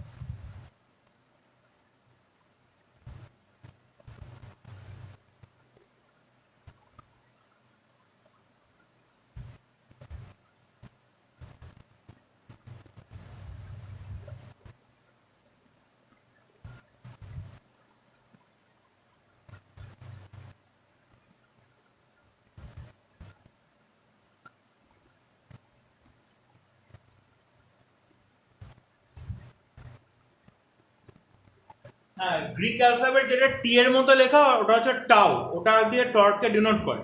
অনেক সময় বইতে আবার ক্যাপিটাল জিও লেখা থাকে, তবে ক্যাপিটাল জি দিয়ে আমরা টর্ককে ডিনোট করব না, টাউ দিয়েই আমরা টর্ককে ডিনোট করব।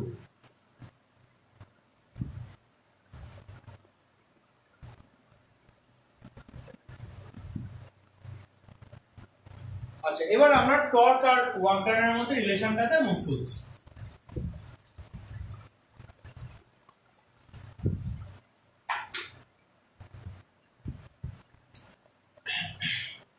ধরো একটা রড নেওয়া হয়েছে, ঠিক আছে, এই রডের এই যে এক্সট্রা আছে, এখানে আমি এইদিকে ফোর্স অ্যাপ্লাই করছি।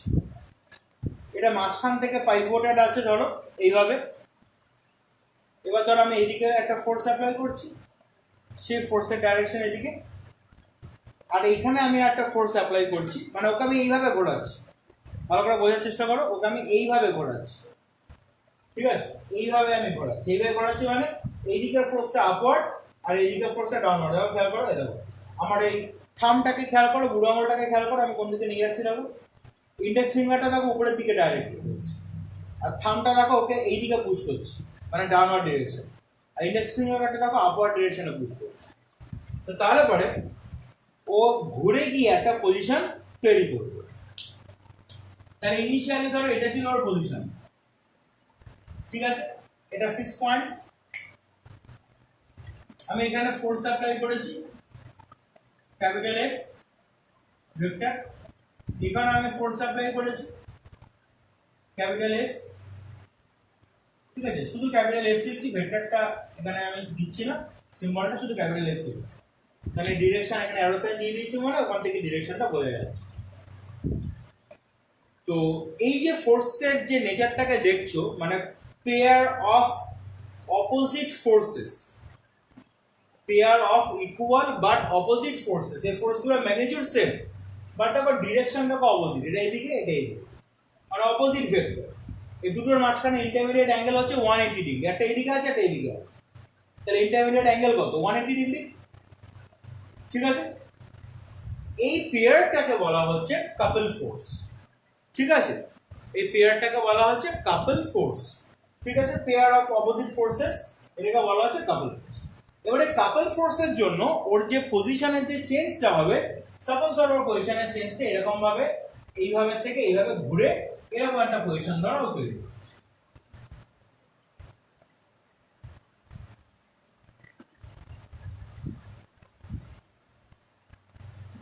ঠিক আছে, এটা ধরো এ পয়েন্ট ছিল, এটা ধরো বি পয়েন্ট ছিল, এটা ও পয়েন্ট ছিল। ও পয়েন্টের জায়গাতেই থাকবে, এ পয়েন্টটা এখানে চলে আসছে, এ ড্যাশ পয়েন্টে চলে আসছে, বি পয়েন্টটা ধরো এখান থেকে বি ড্যাশ পয়েন্টে চলে আসছে। এখানে একটা অ্যাঙ্গেল ফর্ম করেছে থিটা, তার মানে ভার্টিক্যালি অপোজিট এটাও তো তাহলে থিটা হবে। এই হচ্ছে ব্যাপার। এবার আমি যদি ওয়ার্ক ডানে আসি, তাহলে লেফট সাইডে যে ওয়ার্ক ডানটা হচ্ছে মানে W1, তাহলে ফোর্স কত F, ডিসপ্লেসমেন্ট কত হয়েছে এ ড্যাশ, এ ড্যাশ এর ডিসপ্লেসমেন্ট এক্ষেত্রেও তাই, মানে খুব স্মল ডিসপ্লেসমেন্ট নেওয়া হয়, তার মানে এখানে লিনিয়ার পোরশন আর এই কার্ভড পোরশনের লেন্থ অলমোস্ট ইকুয়াল। ঠিক আছে, এবার দেখো এ ড্যাশ যেটা আছে, এই এ ড্যাশ যেটা আছে এটা দেখো সেই আবার সেই s r থিটা ফর্মুলা তুমি এখানে অ্যাপ্লাই করতে পারো। তাহলে এইটা দেখো একটা r লেন্থ হচ্ছে s r মানে রেডিয়াস, এখানে রেডিয়াসটা কত oa, তাহলে oa হচ্ছে রেডিয়াস ইনটু অ্যাঙ্গেল মানে থিটা, তাহলে f into oa into theta. ঠিক সেরকম ভাবে রাইট সাইডে যদি আমি ওয়ার্ক ডানটাকে দেখি w2, তাহলে আবার f ইনটু bb ড্যাশ হবে মানে ফোর্স ইনটু ডিসপ্লেসমেন্ট। তাহলে এখানে bb ড্যাশ মানে হচ্ছে আবার ob ইনটু থিটা মানে রেডিয়াস ইনটু অ্যাঙ্গেল। এবার যদি তুমি নেট ওয়ার্ক ডানটাতে আসো, that is w1 plus w2, তাহলে তুমি এখান থেকে দেখো f আর থিটাটাকে তুমি কমন নিতে পারছো, শুধু তুমি ভেতরে পাচ্ছ oa প্লাস ob। এই oa প্লাস ob মানে হচ্ছে আবার ab।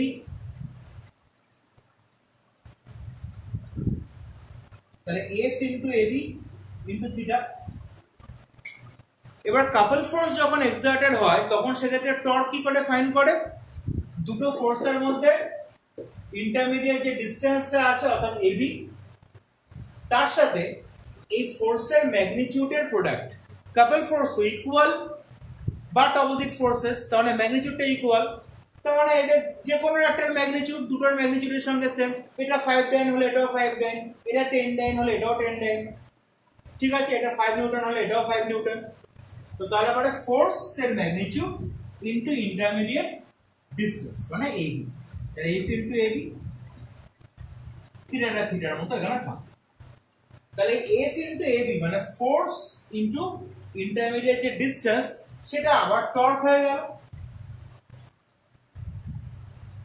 ঠিক আছে, তুমি যদি বলো স্যার আপনি তো বলেছিলেন যে ফোর্স ইনটু পারপেন্ডিকুলার ডিসটেন্স, দেখো এখানে পারপেন্ডিকুলারলি আছে,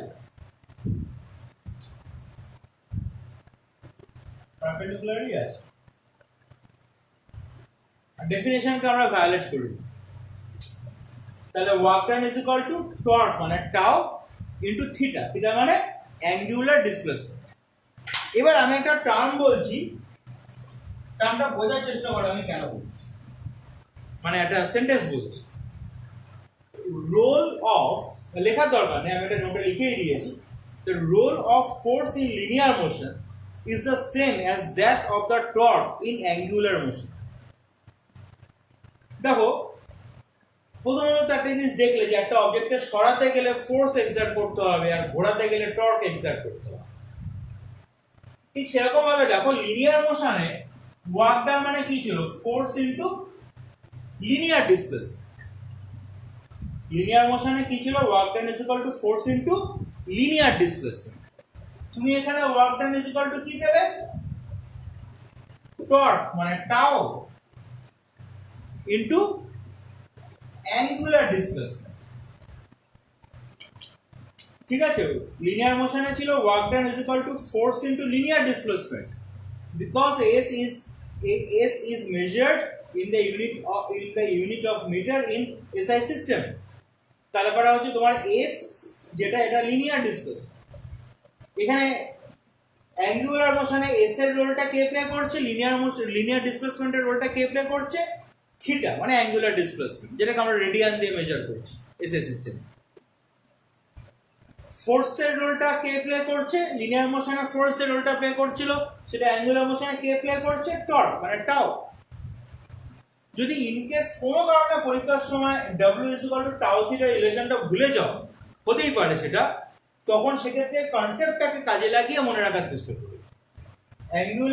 লিনিয়ার মোশনে ফোর্স যে রোলটা প্লে করছে, অ্যাঙ্গুলার মোশনে টর্ক মানে টাউ সেই রোলটা প্লে করছে, এইভাবে মনে রাখবে। ওখানে যেটা s এখানে সেটা থিটা। লিনিয়ার মোশনে যেটা a মানে লিনিয়ার অ্যাসিলারেশন, অ্যাঙ্গুলার মোশনে সেটা অ্যালফা মানে অ্যাঙ্গুলার অ্যাসিলারেশন। এইভাবে জিনিসটাকে খেয়াল রাখবে। ঠিক আছে, তো এইভাবে তাহলে পরে তোমার টর্ক আর ওয়ার্ক ডানের মধ্যে রিলেশনটাও তাহলে তুমি বুঝতে পারলে। ঠিক আছে। তো তাহলে দেখো এই এই যে কনসেপ্টটা মানে এই টর্ক আর ওয়ার্ক ডানের যে কনসেপ্টটা বা ধরো কাপল ফোর্সের যে কনসেপ্টটা দেখলে এটা কিন্তু খুব ইম্পর্টেন্ট। এটা এক্সামে ওই তোমার ছোট্ট একটা ডেরিভেশন মতো তোমার এই 3 মার্কসের একটা কোয়েশ্চেনের মধ্যেই দেয়। এই ফিগার ড্রয়িং এর জন্য 1 মার্ক আর এই ক্যালকুলেশনের জন্য 2 মার্কস, 3 মার্কসের কোয়েশ্চেনের মধ্যেই দেয়। কোনো কোনো ক্ষেত্রে একটু মার্কসের ব্যাপারে যদি একটু কিপটেমি করে মার্কস ডিস্ট্রিবিউশন করে তখন অনেক সময় 2 মার্কসের কোয়েশ্চেনের মধ্যেও আসে। Easy question, easy answer, but frequently ask কোয়েশ্চেনের মধ্যেই পড়ে। আর কনসেপ্টটা তো নিউমেরিক্যাল করতে কাজে লাগবেই। তো এই কনসেপ্টটাকে বুঝতে পারলে কিনা ওয়েদার আন্ডারস্টুড অর নট আমাকে একটু কাইন্ডলি কমেন্ট বক্সে লিখবে।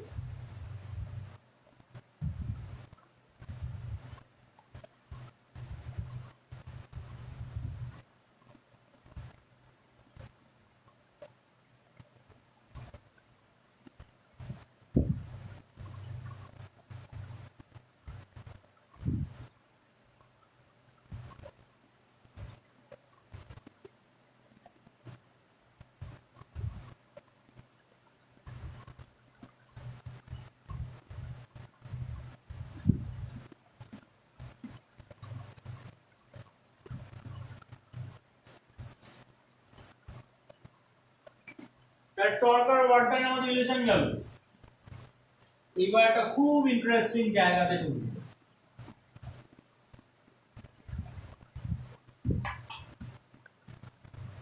সেটা হচ্ছে টর্ক and অ্যাঙ্গুলার অ্যাসেলারেশন, এই দুটোর মধ্যে রিলেশন। ঠিক আছে, টর্ক অ্যান্ড অ্যাঙ্গুলার অ্যাসেলারেশন, এটাকে একটু ভালো করে লিখি, ভালো করে বুঝতে পারবে না। টর্ক আর অ্যাঙ্গুলার অ্যাসেলারেশনের মধ্যে রিলেশন। তার জন্য আমরা কি করব, আমরা একটা এক্সটেন্ডেড রিজিড বডি নেব। রিজিড বডি কেন রিজিড বডি নেব? রিজিড বডি না নিলে কি সমস্যা হতো সেটা আমি একটু ফিগার টিগার ড্রটা করে বোঝানোর সময় আমি বলবো। কেন রিজিড বডি নেব, কেন রিজিড বডি না নিলে কি প্রবলেম। তো আমরা একটা এক্সটেন্ডেড রিজিড বডি নিয়েছি। ধরো সাপোজ এটা একটা ভার্টিক্যাল অ্যাক্সিস,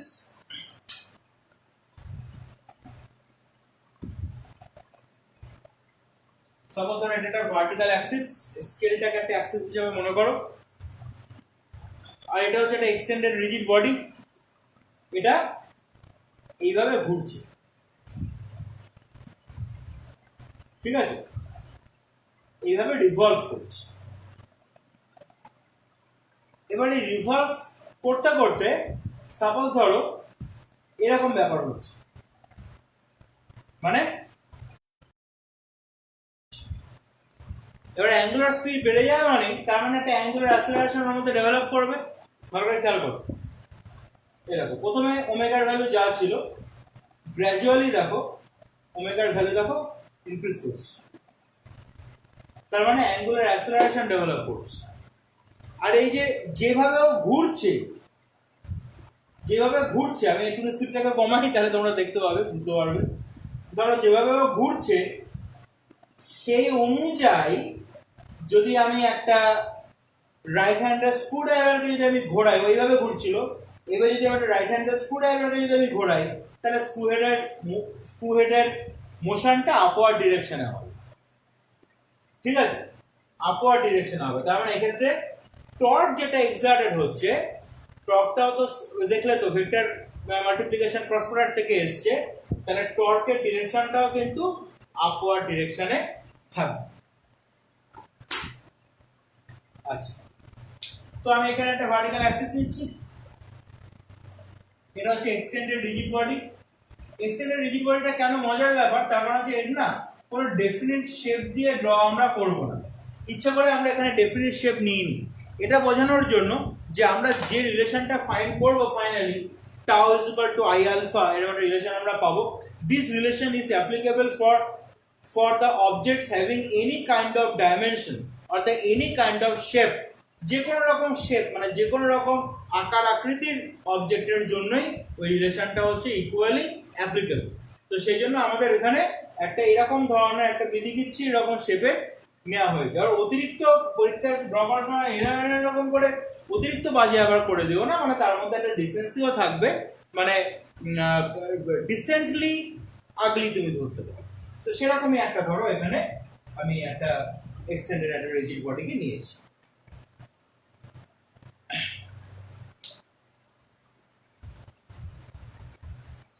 তো এইদিকে অ্যারো সাইনটা কেন বুঝতেই পারছো, তার কারণ সেন্স আর রোটেশন এইদিকে এইভাবে ঘুরছে, ঠিক আছে। রোটেশনের সিম্বলটা দেখেছো আমি কিভাবে দিয়েছি, পুরো রোটেশনের এই সিম্বল দেখে বোঝা যাবে যে কিভাবে ঘুরছে, মানে এই সেন্সটা, মানে যিনি এক্সামিনার বা অন্য যে কোনো লোক যখন দেখবে সে যেন বোঝে যে তুমি ঠিক রোটেশনটাকে তুমি ধরতে পেরেছো, বুঝতে পেরেছো, ঠিক সেরকম ভাবে সিম্বলটাকে দেবে। এইভাবে দেখো ঘুরছে, আর এটা যদি তোমার অ্যাক্সিসটা যদি হয়, এটা যদি অ্যাক্সিস হয় তাহলে দেখো এইভাবে ঘুরছে। এবার আমি এখানে একটা একটা অবজেক্ট, একটা এক্সটেন্ডেড অবজেক্ট, তো সে তো অনেকগুলো মাস দিয়ে তৈরি হবে, তাই না? সাপোজ ধরো m1 মাস আছে, এখানে m2 মাস আছে, m3 মাস আছে, এরকম করতে করতে করতে করতে ধরো mn মাস আছে, মানে আমি nth টার্ম অবধি নিচ্ছি, mn মাস আছে। তো প্রতিটা মাসে ডিসটেন্স আছে, পারপেন্ডিকুলার ডিসটেন্স আছে অ্যাক্সিস থেকে। m1 টা ধরো সাপোজ r1 ডিসটেন্সে আছে, m2 ধরো r2 ডিসটেন্সে আছে, m3 ধরো r3 ডিসটেন্সে আছে, mn ধরো rn ডিসটেন্সে আছে। So the constituent masses m1, m2, m3 dot dot dot dot up to mn are situated at distances r1, r2, r3 dot dot dot dot rn respectively. তো সেরকম ভাবে ওরা এই ডিসটেন্সে আছে। এবার একটা ছোট্ট একটা ক্যালকুলেশন একটু দেখে নাও, তাহলে বুঝতে পারবে। টর্ক মানে কি ছিল? F into r। ফোর্স মানে হচ্ছে আবার মাস ইনটু অ্যাসিলারেশন, মানে ma। অ্যাসিলারেশন বা লিনিয়ার অ্যাসিলারেশন, a মানে আবার কি দেখেছিলে? r আলফা, তাহলে r আলফা আর r এর মতো থাকলো। কি করলাম বুঝতে পেরেছো? ফোর্সের জায়গাতে হলো মাস ইনটু অ্যাসিলারেশন, আর এর জায়গাতে লিখলাম r আলফা, যেটা একদম প্রথমেই আজকে আমরা করেছিলাম। তাহলে দেখো m r স্কয়ার আলফা যদি আমি বলি টর্ককে, তাহলে খুব একটা ভুল বলছি। টাউ ইজ ইকুয়াল টু তাহলে m r স্কয়ার আলফা হতে পারে। তাহলে ফার্স্টের যে অবজেক্টটা রয়েছে m1, তার জন্য টর্ক কত? Tau 1 is equal to m1 r1 square alpha. Second অবজেক্টটার জন্য টাউ 2, তার জন্য কি হবে? m2 r2 square alpha. Third অবজেক্টটা টাউ 3, তার জন্য কি হবে? m3 r3 square alpha.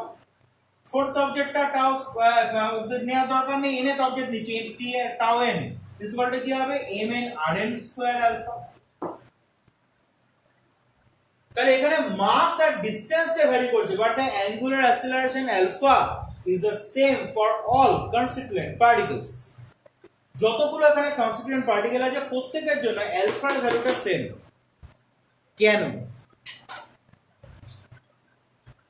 why? এই why না বুঝতে পারলে ফিজিক্স বোঝা হবে না। ধরো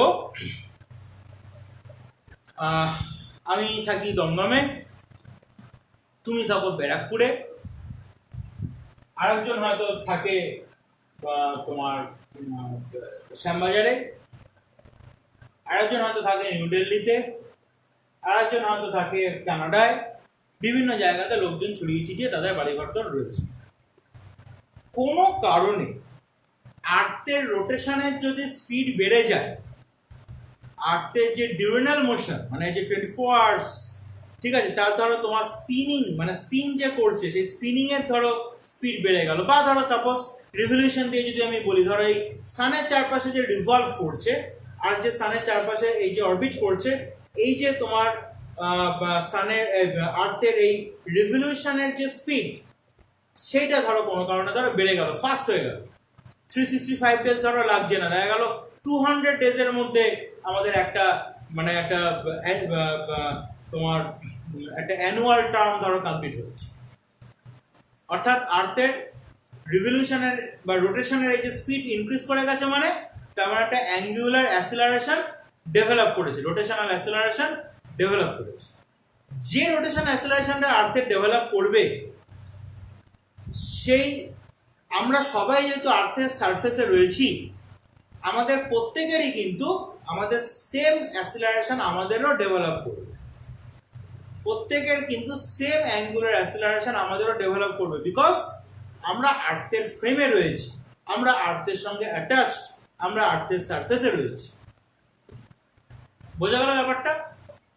এখানেও ঠিক সেরকম ব্যাপার। এই যে M1 M2 M3 Mn এরা সবাই এক্সটেন্ডেড রিজিড বডির কনস্টিটিউয়েন্ট অবজেক্ট, এর মধ্যে রয়েছে এটা। ওই জন্য এর মধ্যে মানে এই অবজেক্ট যে অ্যাঙ্গুলার অ্যাসিলারেশন নিয়ে ঘুরছে, ঠিক আছে, এদের প্রত্যেকের অ্যাঙ্গুলার অ্যাসিলারেশন সেম হবে। যদি অ্যাঙ্গুলার অ্যাসিলারেশন না থাকতো, সাপোজ ধরো সেম মানে মনে করো ওমেগাটা এখানে কনস্ট্যান্ট, ওমেগা যদি কনস্ট্যান্ট হয় তাহলে তো অ্যালফা আবার জিরো, কারণ অ্যাঙ্গুলার সেম অ্যাঙ্গুলার স্পিড নিয়ে যদি ইউনিফর্ম অ্যাঙ্গুলার স্পিড নিয়ে যদি ঘোরে, তো তাহলে পরে অ্যাসিলারেশন অ্যাঙ্গুলার অ্যাসিলারেশন তখন জিরো হয়ে যাবে। সেক্ষেত্রেও প্রত্যেকের তখন ওমেগার ভ্যালু সেম হবে। অ্যাজ অ্যান এক্সাম্পল, এখন যেরকম আর্থের যে স্পিড আছে তোমার speed of revolution, angular speed of revolution, এটা যা নিয়ে আর কি আর সানের চারপাশে ঘুরছে, সেই সেই অ্যাঙ্গুলার স্পিড আমাদের এখানেও যা, তুমি যেখানে থাকো সেখানেও তাই, তোমার বন্ধু যেখানে থাকে সেখানেও তাই, এবং সেই জন্য আমাদের প্রত্যেকের সেম, প্রত্যেকের তাই হচ্ছে। ঠিক আছে, তো এই হচ্ছে ঘটনা। তো এখানে যেহেতু আমি এক্সটেন্ডেড রিজিড বডি নিয়েছি একটা, সেই জন্য এখানে M1 M2 M3 Mn এদের যেহেতু ডিসটেন্সটা আবার অ্যাক্সিসের থেকে ডিফারেন্ট, যার জন্য এখানে আবার R1 R2 Rn এগুলোও হচ্ছে আবার ডিফার করে গেছে। আর্থের কথা যেটা আমি বলছিলাম, আর্থের ক্ষেত্রে কিন্তু আবার যেহেতু একটা স্ফেরিক্যাল ধরো একটা অবজেক্ট রয়েছে, এবার যার জন্য এইভাবে যদি ও যদি ঘোরে, ঠিক আছে, তাহলে পরে তোমার অ্যাপারেন্টলি R1 বা মানে সেক্ষেত্রে আবার সানের মধ্যে থেকে যদি আমরা একটা অ্যাক্সিসকে ভার্টিক্যাল অ্যাক্সিসকে ধরি, তাহলেও কিন্তু সেক্ষেত্রে তোমার ডিফারেন্ট যে পজিশনগুলো সেগুলো কিন্তু তখন আবার আমাদের প্রত্যেকের জন্য আলাদাভাবে ডিফার করবে। বাট যেহেতু সানের ডাইমেনশন বা ধরো অ্যাভারেজ রেডিয়াস হচ্ছে 15 crore kilometre sun to earth যে ডিস্টেন্সটা, সেই তুলনায় আর্থের ডাইমেনশনটা যেহেতু খুব কম, খুব ছোট, এখানে যেরকম যে তোমার রোটেশনাল যে সার্কামফারেন্সটা মানে এরিয়াটা যেটা আছে তার তুলনায় যেরকম এই অবজেক্টটা তার একটা ডাইমেনশনটা আছে, ঠিক আছে, একটা রিজনেবল, কিন্তু আর্থ যে তোমার জায়গাটা নিয়ে যে ঘুরছে সেই তুলনায় যেহেতু আর্থের ডাইমেনশনটা খুব কম, যার জন্য সেখানে আর্থকে একটা ওই পয়েন্ট অবজেক্ট হিসেবে ট্রিট করা হয়। তো যার জন্য আমাদের প্রত্যেকেরই ডিসটেন্স সান থেকে সেম এরকমই ধরে নেওয়া হয়। যাই হোক, তো তাহলে পরে আমি যেটা বলছিলাম, এখানে তারা প্রত্যেকের মাস আর ডিসটেন্সটা হচ্ছে এখানে ডিফার করেছে, বাট অ্যালফাটা হচ্ছে সেম, যেহেতু ওরা এই এই তোমার এই বডিটাতেই রয়েছে, এই এক্সটেন্ডেড রিজিড বডিটাতেই আছে। এবার যদি আমি নেট টর্ক ফাইন্ড করি, তাহলে আমাকে কি করতে হবে, সবকটাকে অ্যাড করতে হবে। তাহলে এরকম আসবে M1 R1 square plus M2 R2 square plus M3 R3 square plus dot dot dot plus Mn Rn square হয়ে গেল। তারপরে অ্যালফা, প্রত্যেকের সঙ্গে অ্যালফা রয়েছে, অ্যালফা কমন নিলাম। এই জিনিসটাকে আমরা সামেশন দিয়ে লিখতে পারি। কিভাবে লিখতে পারি? Mi Ri স্কয়ার, i এর লিমিট ফ্রম 1 টু n। তুমি এখানে i এর জায়গাতে 1 থেকে n অবধি যে কোনো ডেটা তুমি পুট করতে পারো। ধরো তুমি 1 পুট করছো, তাহলে কি হবে? M1 R1 square. ধরো তুমি 5 পুট করছো, তাহলে কি হবে? M5 R5 square. তুমি ধরো 3 পুট করছো, তাহলে কি হবে? M3 R3 square. ঠিক আছে, এখানে সামেশনটা হচ্ছে একটা বাস্কেটের মতো। এবার তার মধ্যে তুমি যে কোনো তুমি ভ্যালু পুট করো 1 থেকে n অবধি। i এর ভ্যালু তুমি n ও পুট করতে পারো, তাহলে mn Rn স্কয়ার। তাহলে এখানে এই যেগুলো যা যা আছে সবকটার বাইরে একটা সামেশন দেওয়া আছে, মানে এগুলোর সামা। ঠিক আছে, সেটাই তো ছিল আমাদের ব্র্যাকেটের মধ্যে, সেটাকে আমরা এখানে লিখেছি। হলো? আচ্ছা, এবার এখানে আলফা। ঠিক আছে, এই যে ব্র্যাকেটের মধ্যে যে টার্মটাকে দেখছো, এটা একটা সুন্দর নাম আছে, মোমেন্ট অফ ইনার্শিয়া। এটার নাম হচ্ছে moment of inertia, which is represented by capital I alpha। তাহলে I alpha এখানে আইটা হচ্ছে মোমেন্ট অফ ইনার্শিয়া, নোটে লেখা আছে দেখে নাও। Moment of inertia of the system of particles. যে কোনো একটা অবজেক্ট অনেকগুলো কনস্টিটিউয়েন্ট পার্টিকেল দিয়ে তৈরি হচ্ছে, তো এটাকে বলা হয় সিস্টেম অফ পার্টিকেলস। কিরকম ব্যাপার?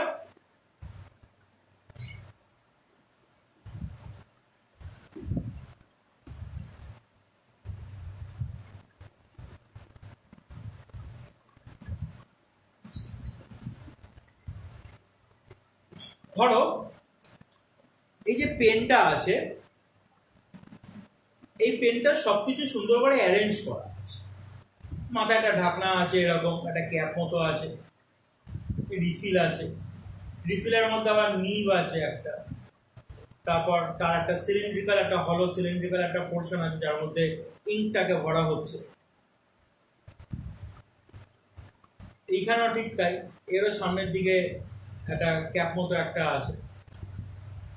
এই যে সবকটা জিনিস এগুলোর মধ্যে আবার ছোট ছোট ছোট পার্টিকেল আছে, সব মিলে একটা সিস্টেম তৈরি করা হয়েছে, যেটাকে আমরা বলছি পেন।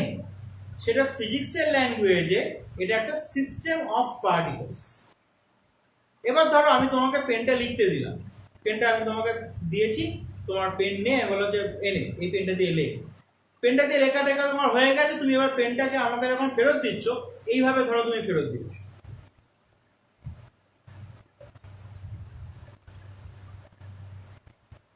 তুমি এইভাবে ফেরত দিলে, স্যার আমার লেখা হয়ে গেছে, এই নিন আপনার পেন। তাহলে এটা দেখার পরে কি আমার খুব একটা ভালো লাগবে? এরকম ভাবে তুমি যদি ফেরত দাও, তোকে পেনটা লিখতে দিলাম, তোমার লেখা টেখা হয়ে গেল, তারপর তুমি আমার ফেরত দিয়েছো, এইভাবে ফেরত দিয়েছো। সব প্রতিটা পার্টগুলোকে খুলে একদম পার্টস অফ স্পিচ আলাদা করে তুমি ফেরত দিবে। তারপরে আমাকে তখন আবার আবার রিঅ্যারেঞ্জ করতে হবে, এখান থেকে আমাকে রিফিল ঢোকাতে হবে, এখান থেকে আমাকে সামনে যেটা ছিল সেটাকে লাগাতে হবে। এবং শুধু যে আমি ফিজিক্যালি আমার যেটা এক্সশন তৈরি হচ্ছে তা না, কিন্তু আমি কিন্তু তোমার সম্বন্ধে মনে মনে অনেক কিছু বলছিও, রাগে বিড়বিড় করছি, করতে করতে করতে করতে আমাকে এটা এটা করতে হবে, এই কাজটা করতে হবে। তার মানে যেটা তুমি চেঞ্জ করে দিয়েছিলে, কিসে চেঞ্জ করেছিলে বলো তো? পার্টিকেলটা যেরকম সিস্টেম অনুযায়ী অ্যারেঞ্জ ছিল, সেই সিস্টেমটাকে তুমি ব্রেক করে দিয়েছিলে। আমাকে আবার সিস্টেমেটিক্যালি ওকে আবার অ্যারেঞ্জ করতে হবে। ওই জন্যই আমি এটাকে বলছি system of particles. Systematically arrange করা হয়েছে, সিস্টেমেটিক্যালি অ্যারেঞ্জ করা হয়েছে। এরকম বহু জায়গায় বহু মেশিনারি ম্যানুফ্যাকচার করে না, কিন্তু অ্যাসেম্বল করার এরকম অনেক জায়গাতেই মানে অনেক জায়গাতে অ্যাসেম্বল করার ওরকম একটা ওয়ার্কশপ মতো থাকে, সেখানে বিভিন্ন রকম প্রোডাক্টসগুলো ম্যানুফ্যাকচার হয়ে আসে এবং অ্যাসেম্বল করা হয়। তার মানে সিস্টেম অফ পার্টিকেলস তৈরি করা হয়। তাহলে এই যে আমি M1 M2 M3 Mn এই যে জিনিসগুলো আছে, এটাকে আমরা সিস্টেম অফ পার্টিকেলস বলছি। এবার কথা হচ্ছে রিজিড বডি আমি কেন নিয়েছি। দেখো এই যে অবজেক্টটা যেটা আছে, এই অবজেক্টটা যদি এইভাবে ঘোরে, তাহলে কিন্তু এখানে M1 M2 M3 Mn এদের যে অ্যাক্সিস থেকে ডিসটেন্স, তার কিন্তু কোনো চেঞ্জ হবে না। এটা ধরো অ্যাক্সিসটা রয়েছে, আমি এটাকে ঘোরাচ্ছি, তাহলে এর মধ্যে যে M1 M2 M3 M4 Mn যে পার্টিকেলস গুলো নিয়ে যে অবজেক্টটা তৈরি, মনে করো কথার কথা বলছি, ধরো হাতের কাছে অবজেক্ট ফবজেক্টটা আবার সময় বিশেষে পাওয়া যায়, দাঁড়াও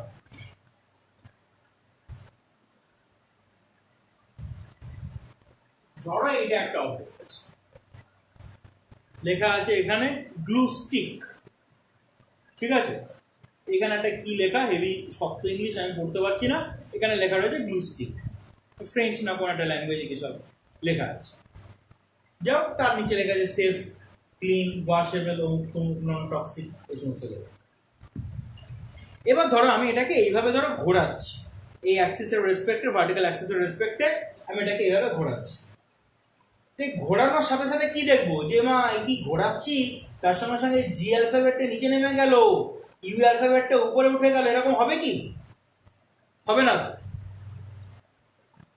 কেন হবে না? তারপর এটা রিজিড বডি। যদি আমি এখানে এই অবজেক্টটাকে না নিয়ে যদি একটা লাম্প অফ মাঠকে নিতাম, যেরকম পটার মানে যারা মাটির কাজ করে তারা তারা যেরকম ভাবে কাজ করেন, তারা কি করেন, তারা একটা মাটি মানে নরম নরম মাটি, সেটাকে একটা এরকম রোটেটিং একটা ডিস্কের মতো বা কিছুর মধ্যে ওটাকে রাখেন, ওটা ঘুরছে, ঘোরার সঙ্গে সঙ্গে ওটার তোমার এই লাম্প অফ মাঠটাকে নিয়ে ওনারা মাটির বিভিন্ন ধরনের জিনিস তৈরি করছেন, শেপটাকে চেঞ্জ করে দেবেন। তাহলে সেটা কেন পসিবল হচ্ছে তাদের ক্ষেত্রে? Because they are not taking the rigid bodies.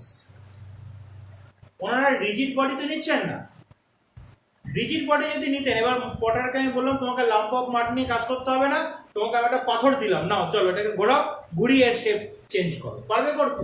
পারবে না। কেন? তখন সেটা হচ্ছে রিজিড বডি। তাহলে রিজিড বডি আর নন রিজিড বডির মধ্যে ফিজিক্সের অ্যাসপেক্টে ডিফারেন্সটা কি? ফিজিক্সের অ্যাসপেক্টে ডিফারেন্স হচ্ছে যদি রিজিড বডি হয় তাহলে সেই রিজিড বডি যদি একটা অ্যাক্সিসের রেসপেক্টে যদি ঘোরে, একটা অ্যাক্সিসের রেসপেক্টে বা অ্যাক্সিসের রেসপেক্টে যদি ঘোরে, তাহলে সেক্ষেত্রে রিজিড বডির যে কনস্টিটিউয়েন্ট যে মাসগুলো তাদের কিন্তু অ্যাক্সিস থেকে ডিসটেন্সের কিন্তু কোনো রকম চেঞ্জ হবে না। কিন্তু যদি আমি নন রিজিড বডি নিই, যেরকম আমি পটারের ক্ষেত্রে যে এক্সাম্পলটা দিলাম, নন রিজিড বডি যদি আমি নিই মানে যেটা নরম, তাহলে কিন্তু সেক্ষেত্রে ওটাকে ঘোরানোর সঙ্গে সঙ্গে কিন্তু তার কিন্তু তুমি দেখবে তার যে পার্টিকেল গুলো যেগুলো রয়েছে তার কিন্তু তোমার রিলেটিভ যে পজিশন গুলো অর্থাৎ R1 R2 R3 সেটা কিন্তু চেঞ্জ হবে। আমি আরেকটা এক্সাম্পল দিচ্ছি। ধরো এই যে জলের বোতলটা রিজিড, কিন্তু এর জলটা তো রিজিড না। তাহলে এবার এটাকে যদি আমি এইভাবে ঘোরাই, এইভাবে যদি আমি এটাকে ঘোরাই, তাহলে বুঝতেই পারছো এর মধ্যে যে পার্টিকেলস গুলো রয়েছে, ঠিক আছে, এই পার্টিকেলস গুলো তাকে ঘোরানো, এইভাবে আমি ঘোরাচ্ছি, রিভলভ করাচ্ছি, তাহলে এর যে কনস্টিটিউয়েন্ট যে পার্টিকেল গুলো সেগুলো কিন্তু পজিশন অনবরত চেঞ্জ হচ্ছে, অনবরত চেঞ্জ হচ্ছে। রিজনটা কি? Because water is not rigid, so it's constituent particles যেগুলো রয়েছে তাদের রিলেটিভ পজিশনে তাহলে চেঞ্জ হবে। এবার তাহলে আমরা এখানে রিজিড বডি কেন নিলাম?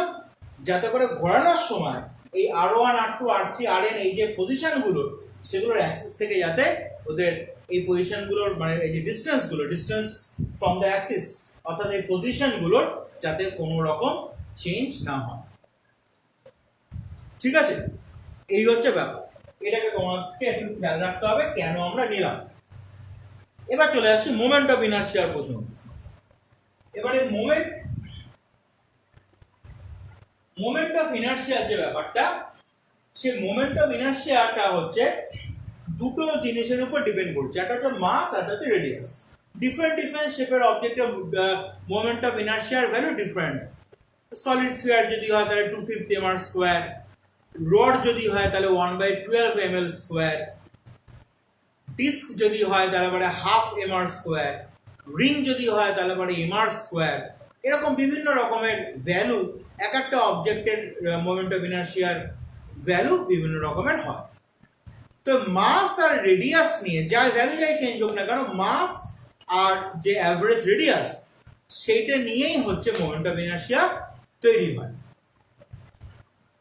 তো মোমেন্ট অফ ইনার্শিয়ার জিনিসটা হচ্ছে লিনিয়ার মোশনে মাস যে রোলটা প্লে করে, অ্যাঙ্গুলার মোশনে মোমেন্ট অফ ইনার্শিয়া ওই রোলটা প্লে করে। এবার তুমি যদি বলো যে স্যার লিনিয়ার মোশনে মাস কোন রোলটা প্লে করছে, কোন একটা অবজেক্ট যদি খুব হেভি হয় মানে কোন একটা অবজেক্টের মাস যদি খুব বেশি হয় তাহলে ওকে চালানো মানে ওকে মুভ করানো টাফ, আবার যদি ও মুভ করে তখন ওকে থামানোটা টাফ যদি ওর মাস বেশি হয়। আর মাস যদি কম হয় তাহলে পরে ইজিয়ার হয়ে যাবে, চালানো থামানো সবই ইজিয়ার হয়ে যাবে। অর্থাৎ mass is the measure of inertia, জানি আমরা ছোটবেলা থেকে পড়েছি। এবার অ্যাঙ্গুলার মোশনের ক্ষেত্রে আমি এবার এক্সাম্পল দিচ্ছি, ভালো করে বুঝো। মনে করো তোমার বাড়িতে যে সিলিং ফ্যানটা আছে, দুটো সিলিং ফ্যান আছে। একটা সিলিং ফ্যান হচ্ছে তোমার ব্লেডগুলো দুটো দুটো সিলিং ফ্যানেরই তোমার ব্লেডের লেন্থ হচ্ছে সেম। ভালো করে শোনো, আনসারটা কিন্তু কমেন্ট বক্সে লিখতে হবে, ভালো করে শোনো। দুটো সিলিং ফ্যানেরই ধরো তোমার ব্লেডের লেন্থ গুলো হচ্ছে সেম। এখানে ব্লেডের লেন্থ গুলোই কিন্তু রেডিয়াসের রোল প্লে করছে, ব্লেডের লেন্থ গুলোই কিন্তু রেডিয়াসের রোল প্লে করছে। দুটো সিলিং ফ্যানেরই রেডিয়াস অর্থাৎ ব্লেডের লেন্থ হচ্ছে সেম, কিন্তু একটা সিলিং ফ্যান ভারী, একটা সিলিং ফ্যান হালকা। একটা সিলিং ফ্যান তুমি ভালো কোম্পানির কিনেছো, আর একটা সিলিং ফ্যান তুমি চাঁদনি চক থেকে কিনে এনেছো, হালকা সিলিং ফ্যান। ঠিক আছে,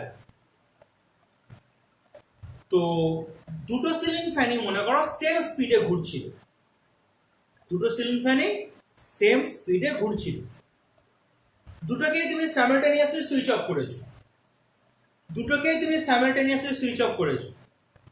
যেটা ভারী সিলিং ফ্যান, যে ভারী সিলিং ফ্যানটা ছিল তারও যখন তুমি সুইচ অফ করেছো, হালকা সিলিং ফ্যানেরও তুমি একই টাইমে সুইচ অফ করেছো, দুটো সেম স্পিডে ঘুরছিল। তুমি এবার কি অবজার্ভ করবে, যেটা হেভি আর যেটা লাইট, হেভি সিলিং ফ্যান আর লাইট সিলিং ফ্যানের মধ্যে দুটোই তো সুইচ অফ করার পর আস্তে আস্তে আস্তে আস্তে আস্তে আস্তে আস্তে আস্তে থামবে। কোনটা আগে থামবে আর কোনটা পরে থামবে?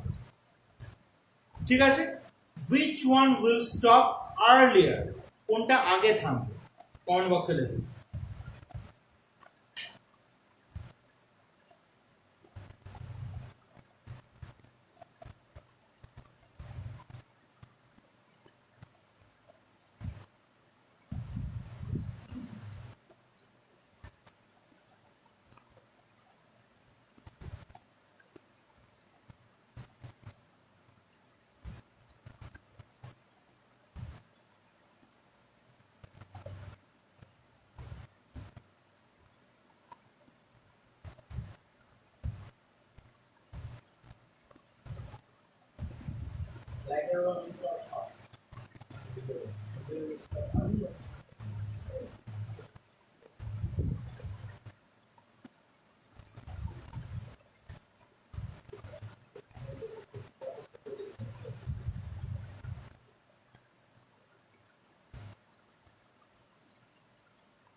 কি বললাম, লিনিয়ার মোশনে মাস যে রোলটা প্লে করে, অ্যাঙ্গুলার মোশনে মোমেন্ট অফ ইনার্শিয়া সেই রোলটা প্লে করে।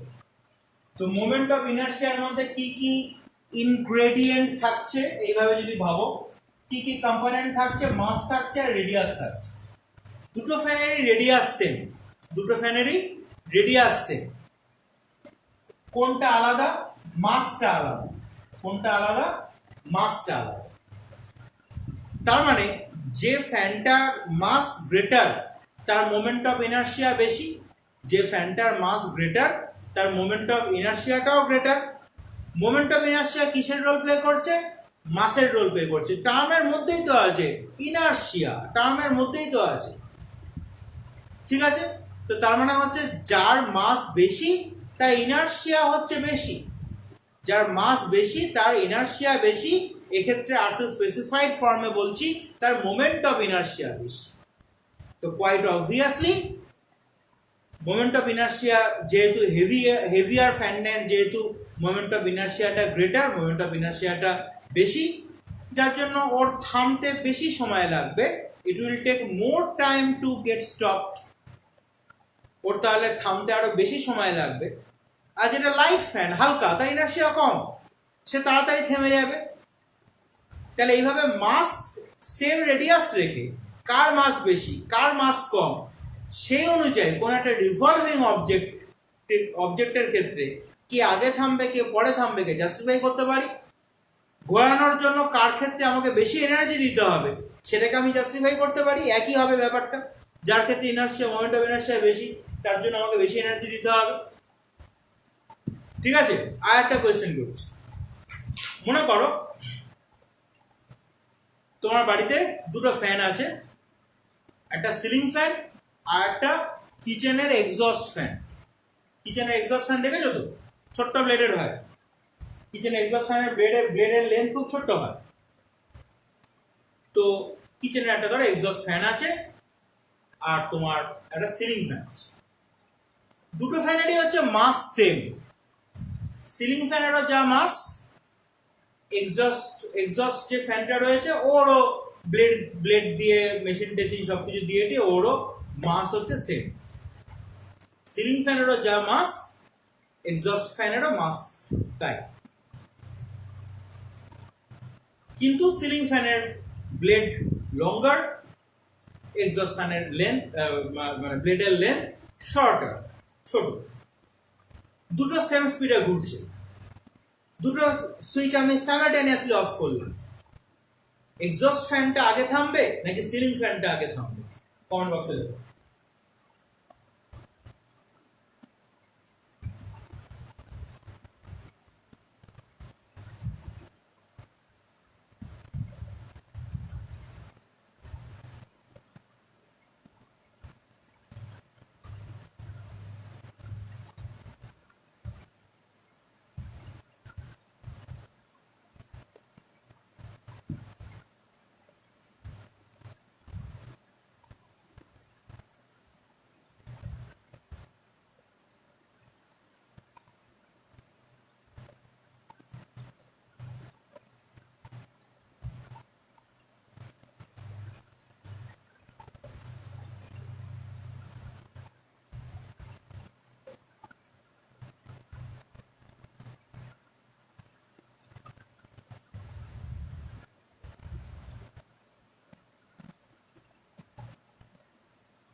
আচ্ছা, ঠিকই বলেছো, এক্সস্ট ফ্যানটা আগে থামবে। এবার আমাকে রিজনটা একটুখানি ওখানে ব্রিফ করো তো,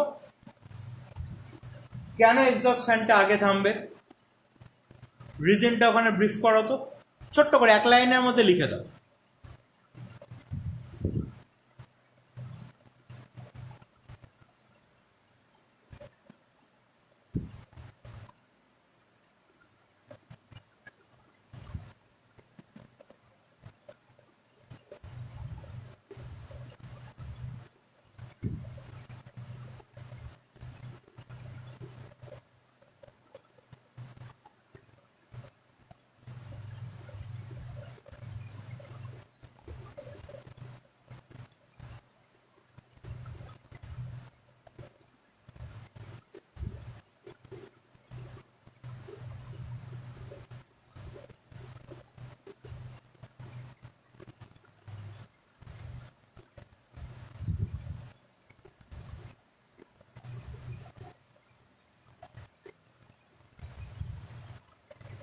উপাসকের থেকে আমি আনসারটা পেয়েছি, বাকিদের আনসারের জন্য আমি ওয়েট করছি। জলদি আমাকে আনসারটা দাও প্রত্যেকে। রিজনটা জাস্ট একটা সেন্টেন্সে লিখে দাও, আমি বুঝে যাবো আন্ডারস্ট্যান্ডিংটা ক্লিয়ার হয়েছে কিনা।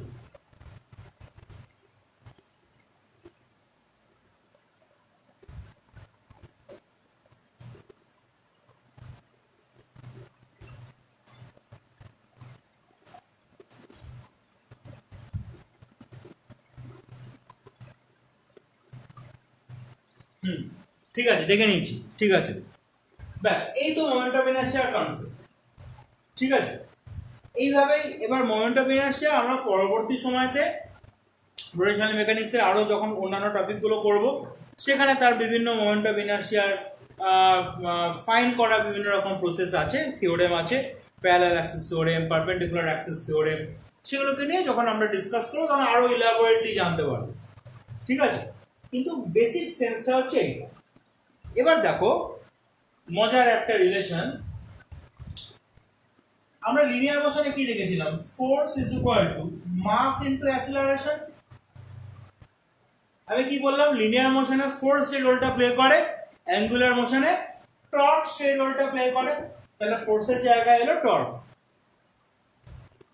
লিনিয়ার মোশন মানে লিনিয়ার অ্যাসিলারেশন, অ্যাঙ্গুলার মোশন মানে অ্যাঙ্গুলার অ্যাসিলারেশন, তার মানে এর জায়গায় এলো অ্যালফা। লিনিয়ার মোশন মানে মাস, অ্যাঙ্গুলার মোশন মানে মোমেন্ট অফ ইনার্শিয়া, তাহলে মাসের জায়গায় এলো মোমেন্ট অফ ইনার্শিয়া। কত সিম্পল। ওখানে হচ্ছে force F is equal to ma, এখানে torque tau is equal to I alpha. এইভাবে তোমাকে দেখো একটা ব্যাপার যেটা সেটা হচ্ছে আমাদের প্রত্যেকের ব্রেনের মানে মেমোরি ক্যাপাসিটিটা তো সেম। এবার ব্রেনের ওই জায়গার মধ্যে তোমাকে সবকিছু কাটছাট করে তোমাকে ঠিকঠাক ভাবে মেমোরাইজ করে তোমাকে রাখতে হবে জিনিসগুলো। তো সেই জন্য যখন তুমি কম্পিটিটিভ এক্সাম দিতে যাবে তখন ধরো কোনো কারণে ধরো তুমি ভুলে গেলে রিলেশন, তখন এরকম ভাবে এটাকে বলা হয় অ্যানালজি ফর্ম করা, মানে অ্যানালোগাস, ঠিক আছে। এরকম ভাবে এই অ্যানালোগাস বা অ্যানালজি ফর্ম করে তুমি বোঝার চেষ্টা করবে, তাহলে দেখবে তোমার রিলেশন আর মুখস্থ করতে হবে, তাহলে দেখবে রিলেশন আর মুখস্থ করতে হবে, ঠিক আছে। আচ্ছা বলো তো দেখি, আমি এটা নোটে লিখিনি, এটা অ্যাকচুয়ালি আমি পরের দিন পড়াবো এই টপিকটা, কিন্তু তাও দেখি তো তোমাদের কনসেপ্ট কিরকম বিল্ড আপ হয়েছে। লিনিয়ার যে মোমেন্টাম, ঠিক আছে, লিনিয়ার মোমেন্টাম, লিনিয়ার মোমেন্টামকে আমরা কি দিয়ে ডিনোট করি, p is equal to mv, মানে মাস ইনটু ভেলোসিটি। তো অ্যাঙ্গুলার মোমেন্টামকে ক্যাপিটাল L অ্যালফাবেট দিয়ে ডিনোট করা, ঠিক আছে। অ্যাঙ্গুলার মোমেন্টামকে ক্যাপিটাল L অ্যালফাবেট দিয়ে ডিনোট করা। তাহলে বলো তো লিনিয়ার মোমেন্টামের এক্সপ্রেশন যদি mv হয়, অ্যানালজি অনুযায়ী, অ্যাকর্ডিং টু দা অ্যানালজিস যেগুলো আমরা দেখলাম সেই অ্যানালজি অনুযায়ী, তাহলে অ্যাঙ্গুলার মোমেন্টামের এক্সপ্রেশন কি হবে, ওখানে ছিল মাস ইনটু ভেলোসিটি, হ্যাঁ, এই লিনিয়ার মোমেন্টাম মানে ছিল মাস ইনটু ভেলোসিটি। তাহলে অ্যাঙ্গুলার মোমেন্টাম মানে কোনটার সঙ্গে কোনটার প্রোডাক্ট, কোনটার সঙ্গে কোনটার প্রোডাক্ট, ওয়ার্ডে লিখলেই হবে। হয়তো সিম্বল পেলে না, সিম্বল হয়তো তুমি ইয়ে থেকে ওই টাইপ বক্সের থেকে হয়তো পেলে না, ওয়ার্ডে লিখলেই হবে, কমেন্ট বক্সে লেখো তো।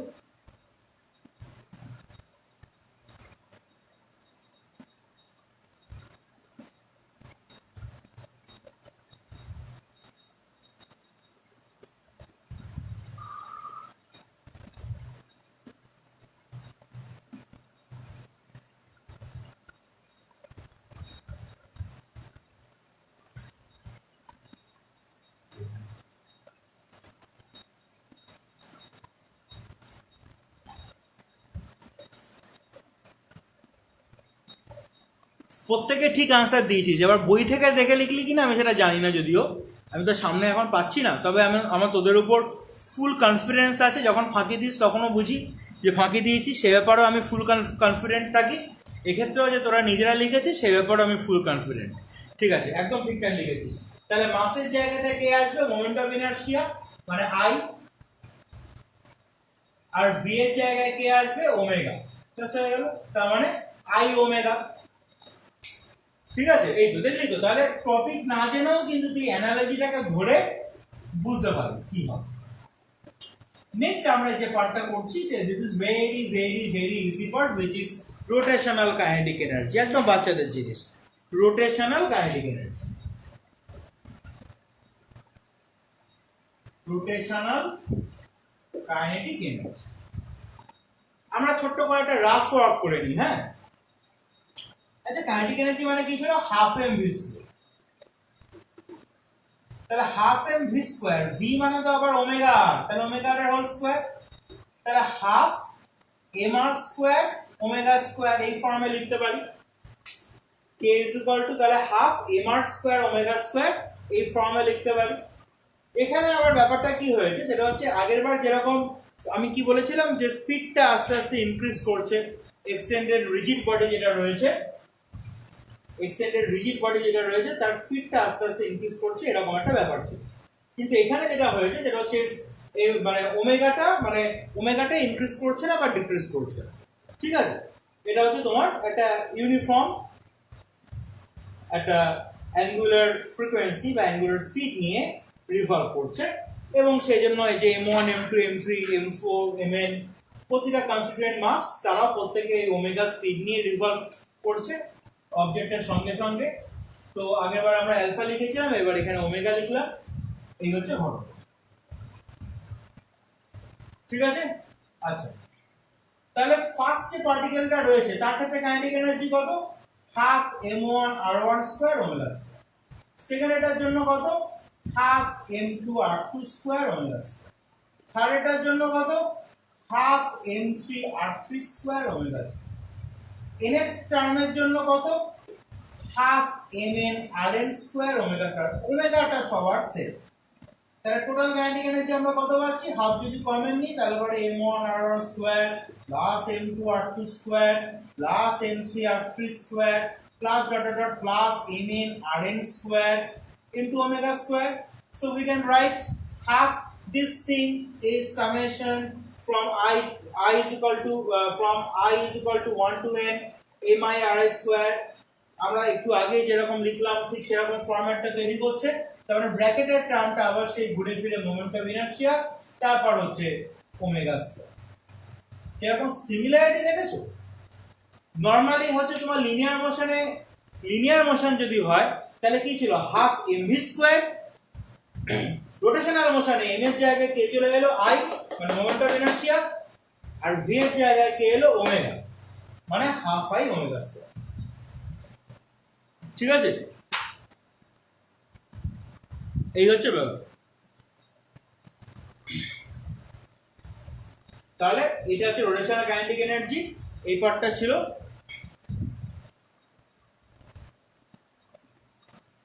এই অবধি আমাদের নোট ছিল, এই অবধি আমি তোমাদেরকে নোট দিয়েছিলাম।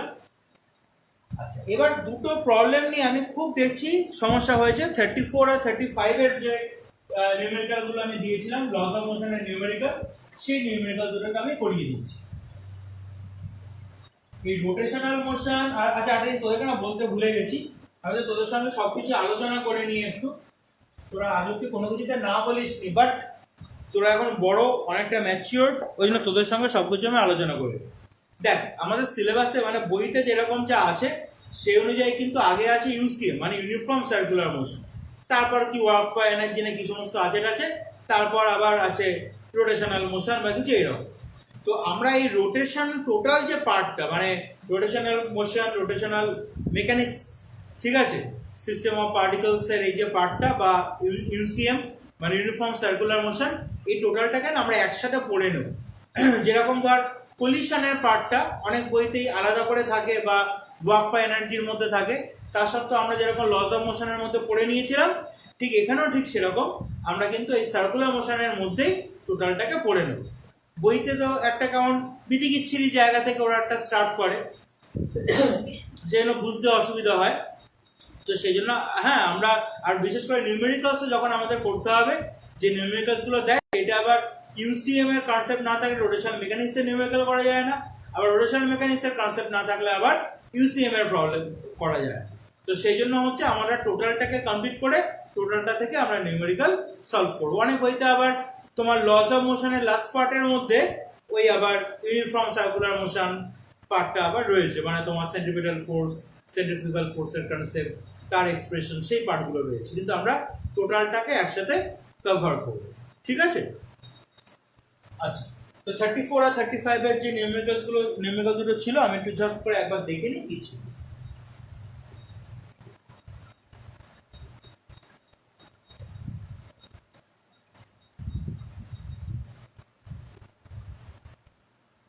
এর প্রবলেমটা ছিল find the minimum rate at which a rocket must be consuming fuel in order to 34 minimum rate at which a rocket must be consuming fuel, তার মানে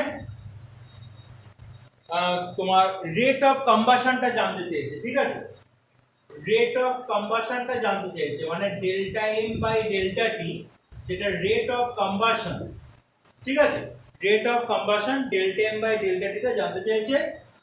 take off vertically given that at the instant it takes off the mass of the rocket is 5000 kg, ভালো কথা, রকেটের mass হচ্ছে 5000 kg,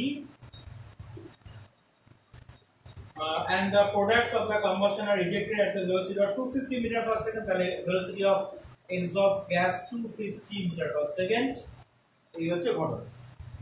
তাহলে শুধুমাত্র বলেছে able to take off vertically, তাহলে able to take off vertically মানে তার মানে just to lift off, just তোলার জন্য, মানে কোনো অ্যাক্সিলারেশনের কথা ওরা বলেনি, তাহলে শুধু গ্র্যাভিটেশনাল পুলটাকে ওভারকাম করতে হবে। তাহলে force M F is equal to তাহলে এম জি, ঠিক আছে, এখানে ক্যাপিটাল এম লিখলাম আমি। এই ফোর্সটাও কোথা থেকে পাবে, ভিই কি লিখেছিলাম আমরা, ডিএমডিটি লিখেছিলাম, ওটা ছিল ক্যালকুলাসের ল্যাঙ্গুয়েজ। আমরা যেহেতু এখানে যেহেতু আমরা ক্যালকুলাস ইউজ করছি না, নর্মাল আমরা অ্যালজেব্রিক্যালি করছি, সেজন্য এখানে আমাদের delta M by delta T লিখতে হবে। এই ডেল্টা এম বাই ডেল্টা টিটাই আমাদেরকে ওটা ফাইন্ড করতে বলেছে। এটাই হচ্ছে rate of combustion of fuel is equal to capital M জি।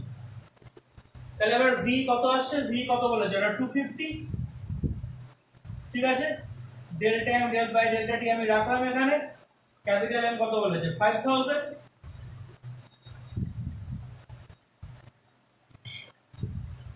জি এর ভ্যালু 10 নিয়ে নিচ্ছি। আনসারটা কত দিয়েছে আপনি দেখে নি, তাহলে বুঝতে পারবেন জি কত ইউজ করেছে। ও জি আনসার দিয়েছে 196.2, তার মানে জি এর ভ্যালু 9.81 ইউজ করেছে। এবার দেখ পরীক্ষার সময় তোকে আগে থেকে আনসার দিয়ে দেবে না, তুই এখানে 9.8 ইউজ করতে পারিস, 9.8 ইউজ করলেও কোনো ব্যাপার না, সিবিএসসি বোর্ডের স্টুডেন্টরা 10 ইউজ করতে পারো।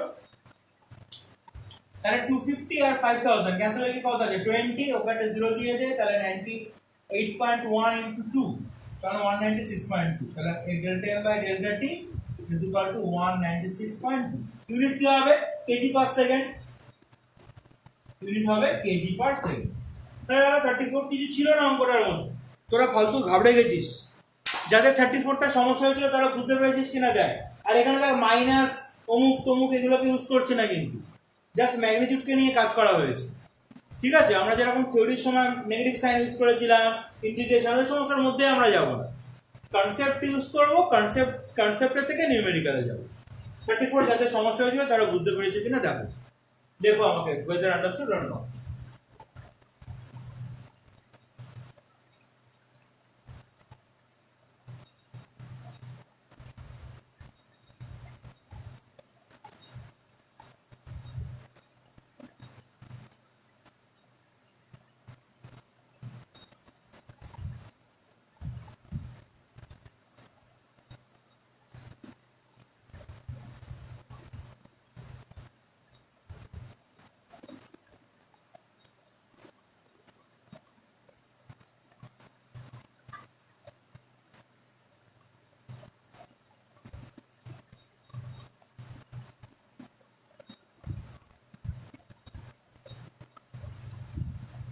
এবার 35 এরটা তো সমস্যা হয়েছিল, 35 এরটা বলে দিচ্ছি।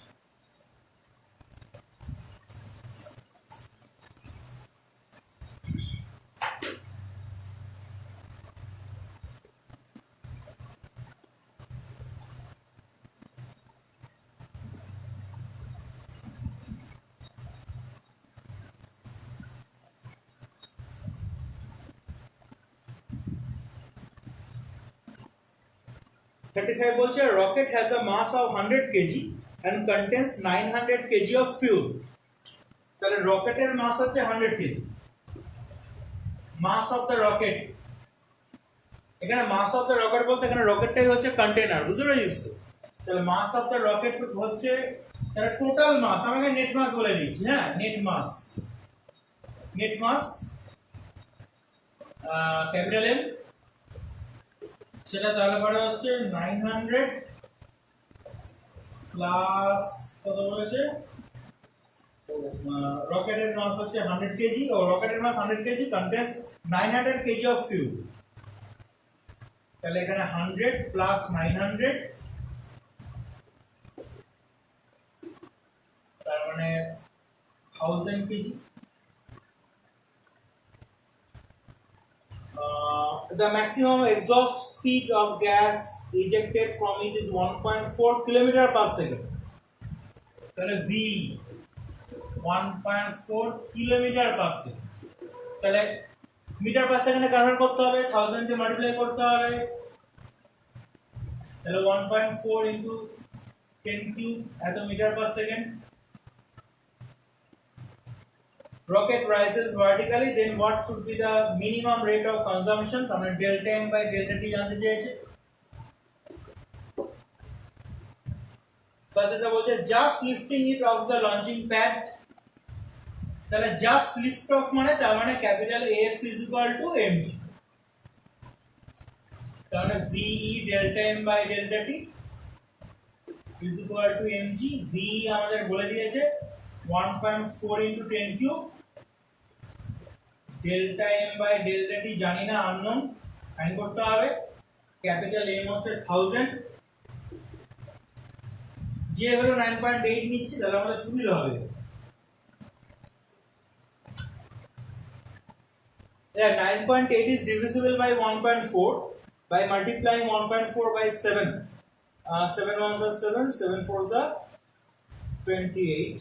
হ্যাঁ তাহলে 7 ও তাহলে তো 1000 উড়ে গেল তাহলে ডেল্টা এম বাই ডেল্টা টি শুধু 7 আসছে তাহলে ডেল্টা এম বাই ডেল্টা টি হচ্ছে 7 তাহলে এত কেজি পার সেকেন্ড হয়ে গেল প্রথমটা শেষ এবার রোমান 2 কি বলেছে রোমান 2 কি বলেছে ও আচ্ছা initial acceleration 11.2 metre per second square হ্যাঁ অ্যাসেলারেশনের কথা বলেছে তাহলে f is equal to m into g plus e ঠিক আছে শুধু তো ওকে লিফট আপ করছে না অ্যাসেলারেশনও দিচ্ছে তাহলে g plus e ঠিক আছে তাহলে ve delta m by delta t is equal to m into g plus e তাহলে v কত ছিল 1.4 into 10 cube delta m by delta t থাকলো ক্যাপিটাল m এর ভ্যালু হচ্ছে 1000 g প্লাস a মানে 9.8 প্লাস আবার ভুলে গেলাম কত ছিল 1.2 মনে না 11.2 metre per second 11.2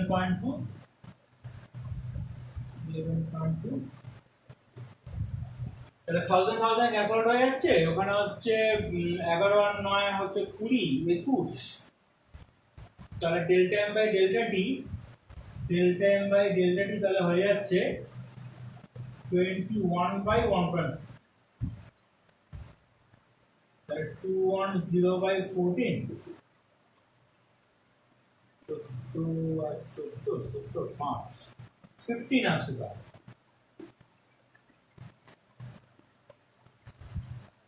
15 KG per second হবে ঠিক আছে আমাদের আনসারটা চেক করে দেখি 15ই আসছে হ্যাঁ 15 কেজি পার সেকেন্ড বোঝা গেল কি সিম্পল প্রবলেম বলতো তোরা আসলে এটা তোদের দোষ না আমি যদি একটুখানি টাচ করে দিতাম আগে তাহলে হয়তো তোরা বুঝতে পারতিস সেই জন্য পারিসনি আমারই দোষ হিসেবে আমি ধরে নিলাম এবার দেখ যাদের 35 এর সমস্যা হয়েছিল তারা বুঝতে পারলি কিনা দেখ তো লেখ কমেন্ট বক্সে বুঝতে পারলি কিনা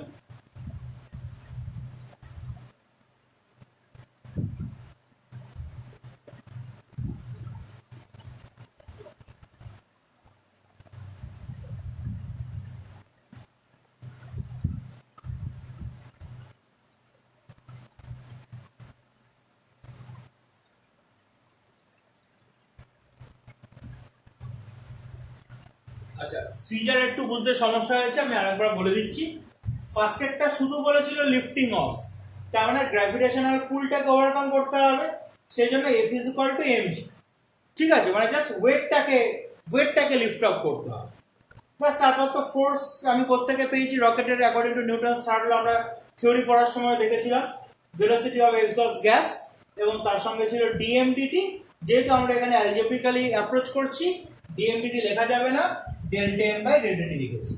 ডেল্টা এম বাই ডেল্টা টির কথাই ওরা জানতে চেয়েছে, ডেল্টা এম বাই ডেল্টা টির ভ্যালু আমরা এখানে ফাইন্ড করলাম। ঠিক আছে, বাকি তো ভ্যালুগুলো সব বলেই দিয়েছে, আমি তো নিজে জোর করে ভ্যালু পুট করিনি, কোশ্চেনে যা ছিল তাই পুট করেছি। সেকেন্ড পার্টটাতে কি বলেছে? সেকেন্ড পার্টটাতে বলেছে যে শুধু লিফট অফ না, ওকে তুমি অ্যাসেলারেশন একটা প্রোভাইড করেছো।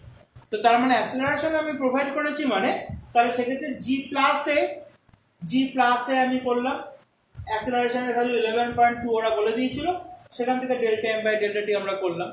ঠিক আছে, এই আর আগে যে 34 এর যে প্রবলেমটা আমরা করেছিলাম সেটা শুধুমাত্র এই পার্টটুকু নিয়েই ছিল, 35 এরটাতে এটার সঙ্গে আবার এই অ্যাসেলারেশন পার্টটাও অ্যাড হয়েছে। আর সিজার মনে 32 এর প্রবলেমটাতে সমস্যা হয়েছিল, এবার তুমি 32টা তুমি ট্রাই করবে, 32 এবার নিজেই করতে পারবে, অসুবিধা হবে। তারপরেও যদি কোনো সমস্যা হয় নিশ্চয়ই আমাকে বলবে। ঠিক আছে,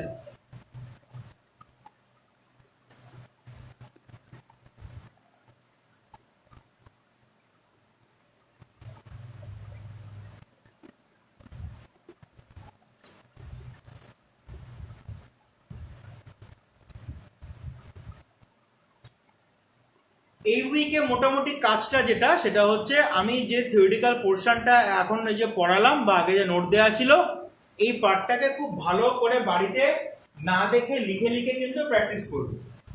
আমি বারবার করে বলছি, এই ডেরিভেশন গুলো কিন্তু খুব ইম্পর্টেন্ট। ঠিক আছে, ডেরিভেশন গুলো কিন্তু এক্সামে তোমাকে দেবে, ভালো করে কিন্তু না দেখে লিখে লিখে ডেরিভেশন গুলোকে প্র্যাকটিস করো।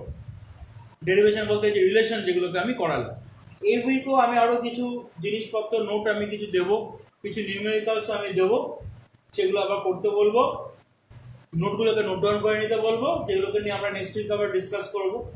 ঠিক আছে, আর জয়েন্টের যে প্রবলেমগুলো যেটাকে নিয়ে ফ্রাইডেতে আমরা ডিসকাস করব, আমি কিন্তু অলরেডি ডেডলাইন বলে দিয়েছি, ওয়েডনেসডে মর্নিং এর মধ্যে হচ্ছে আমাকে পাঠাবে।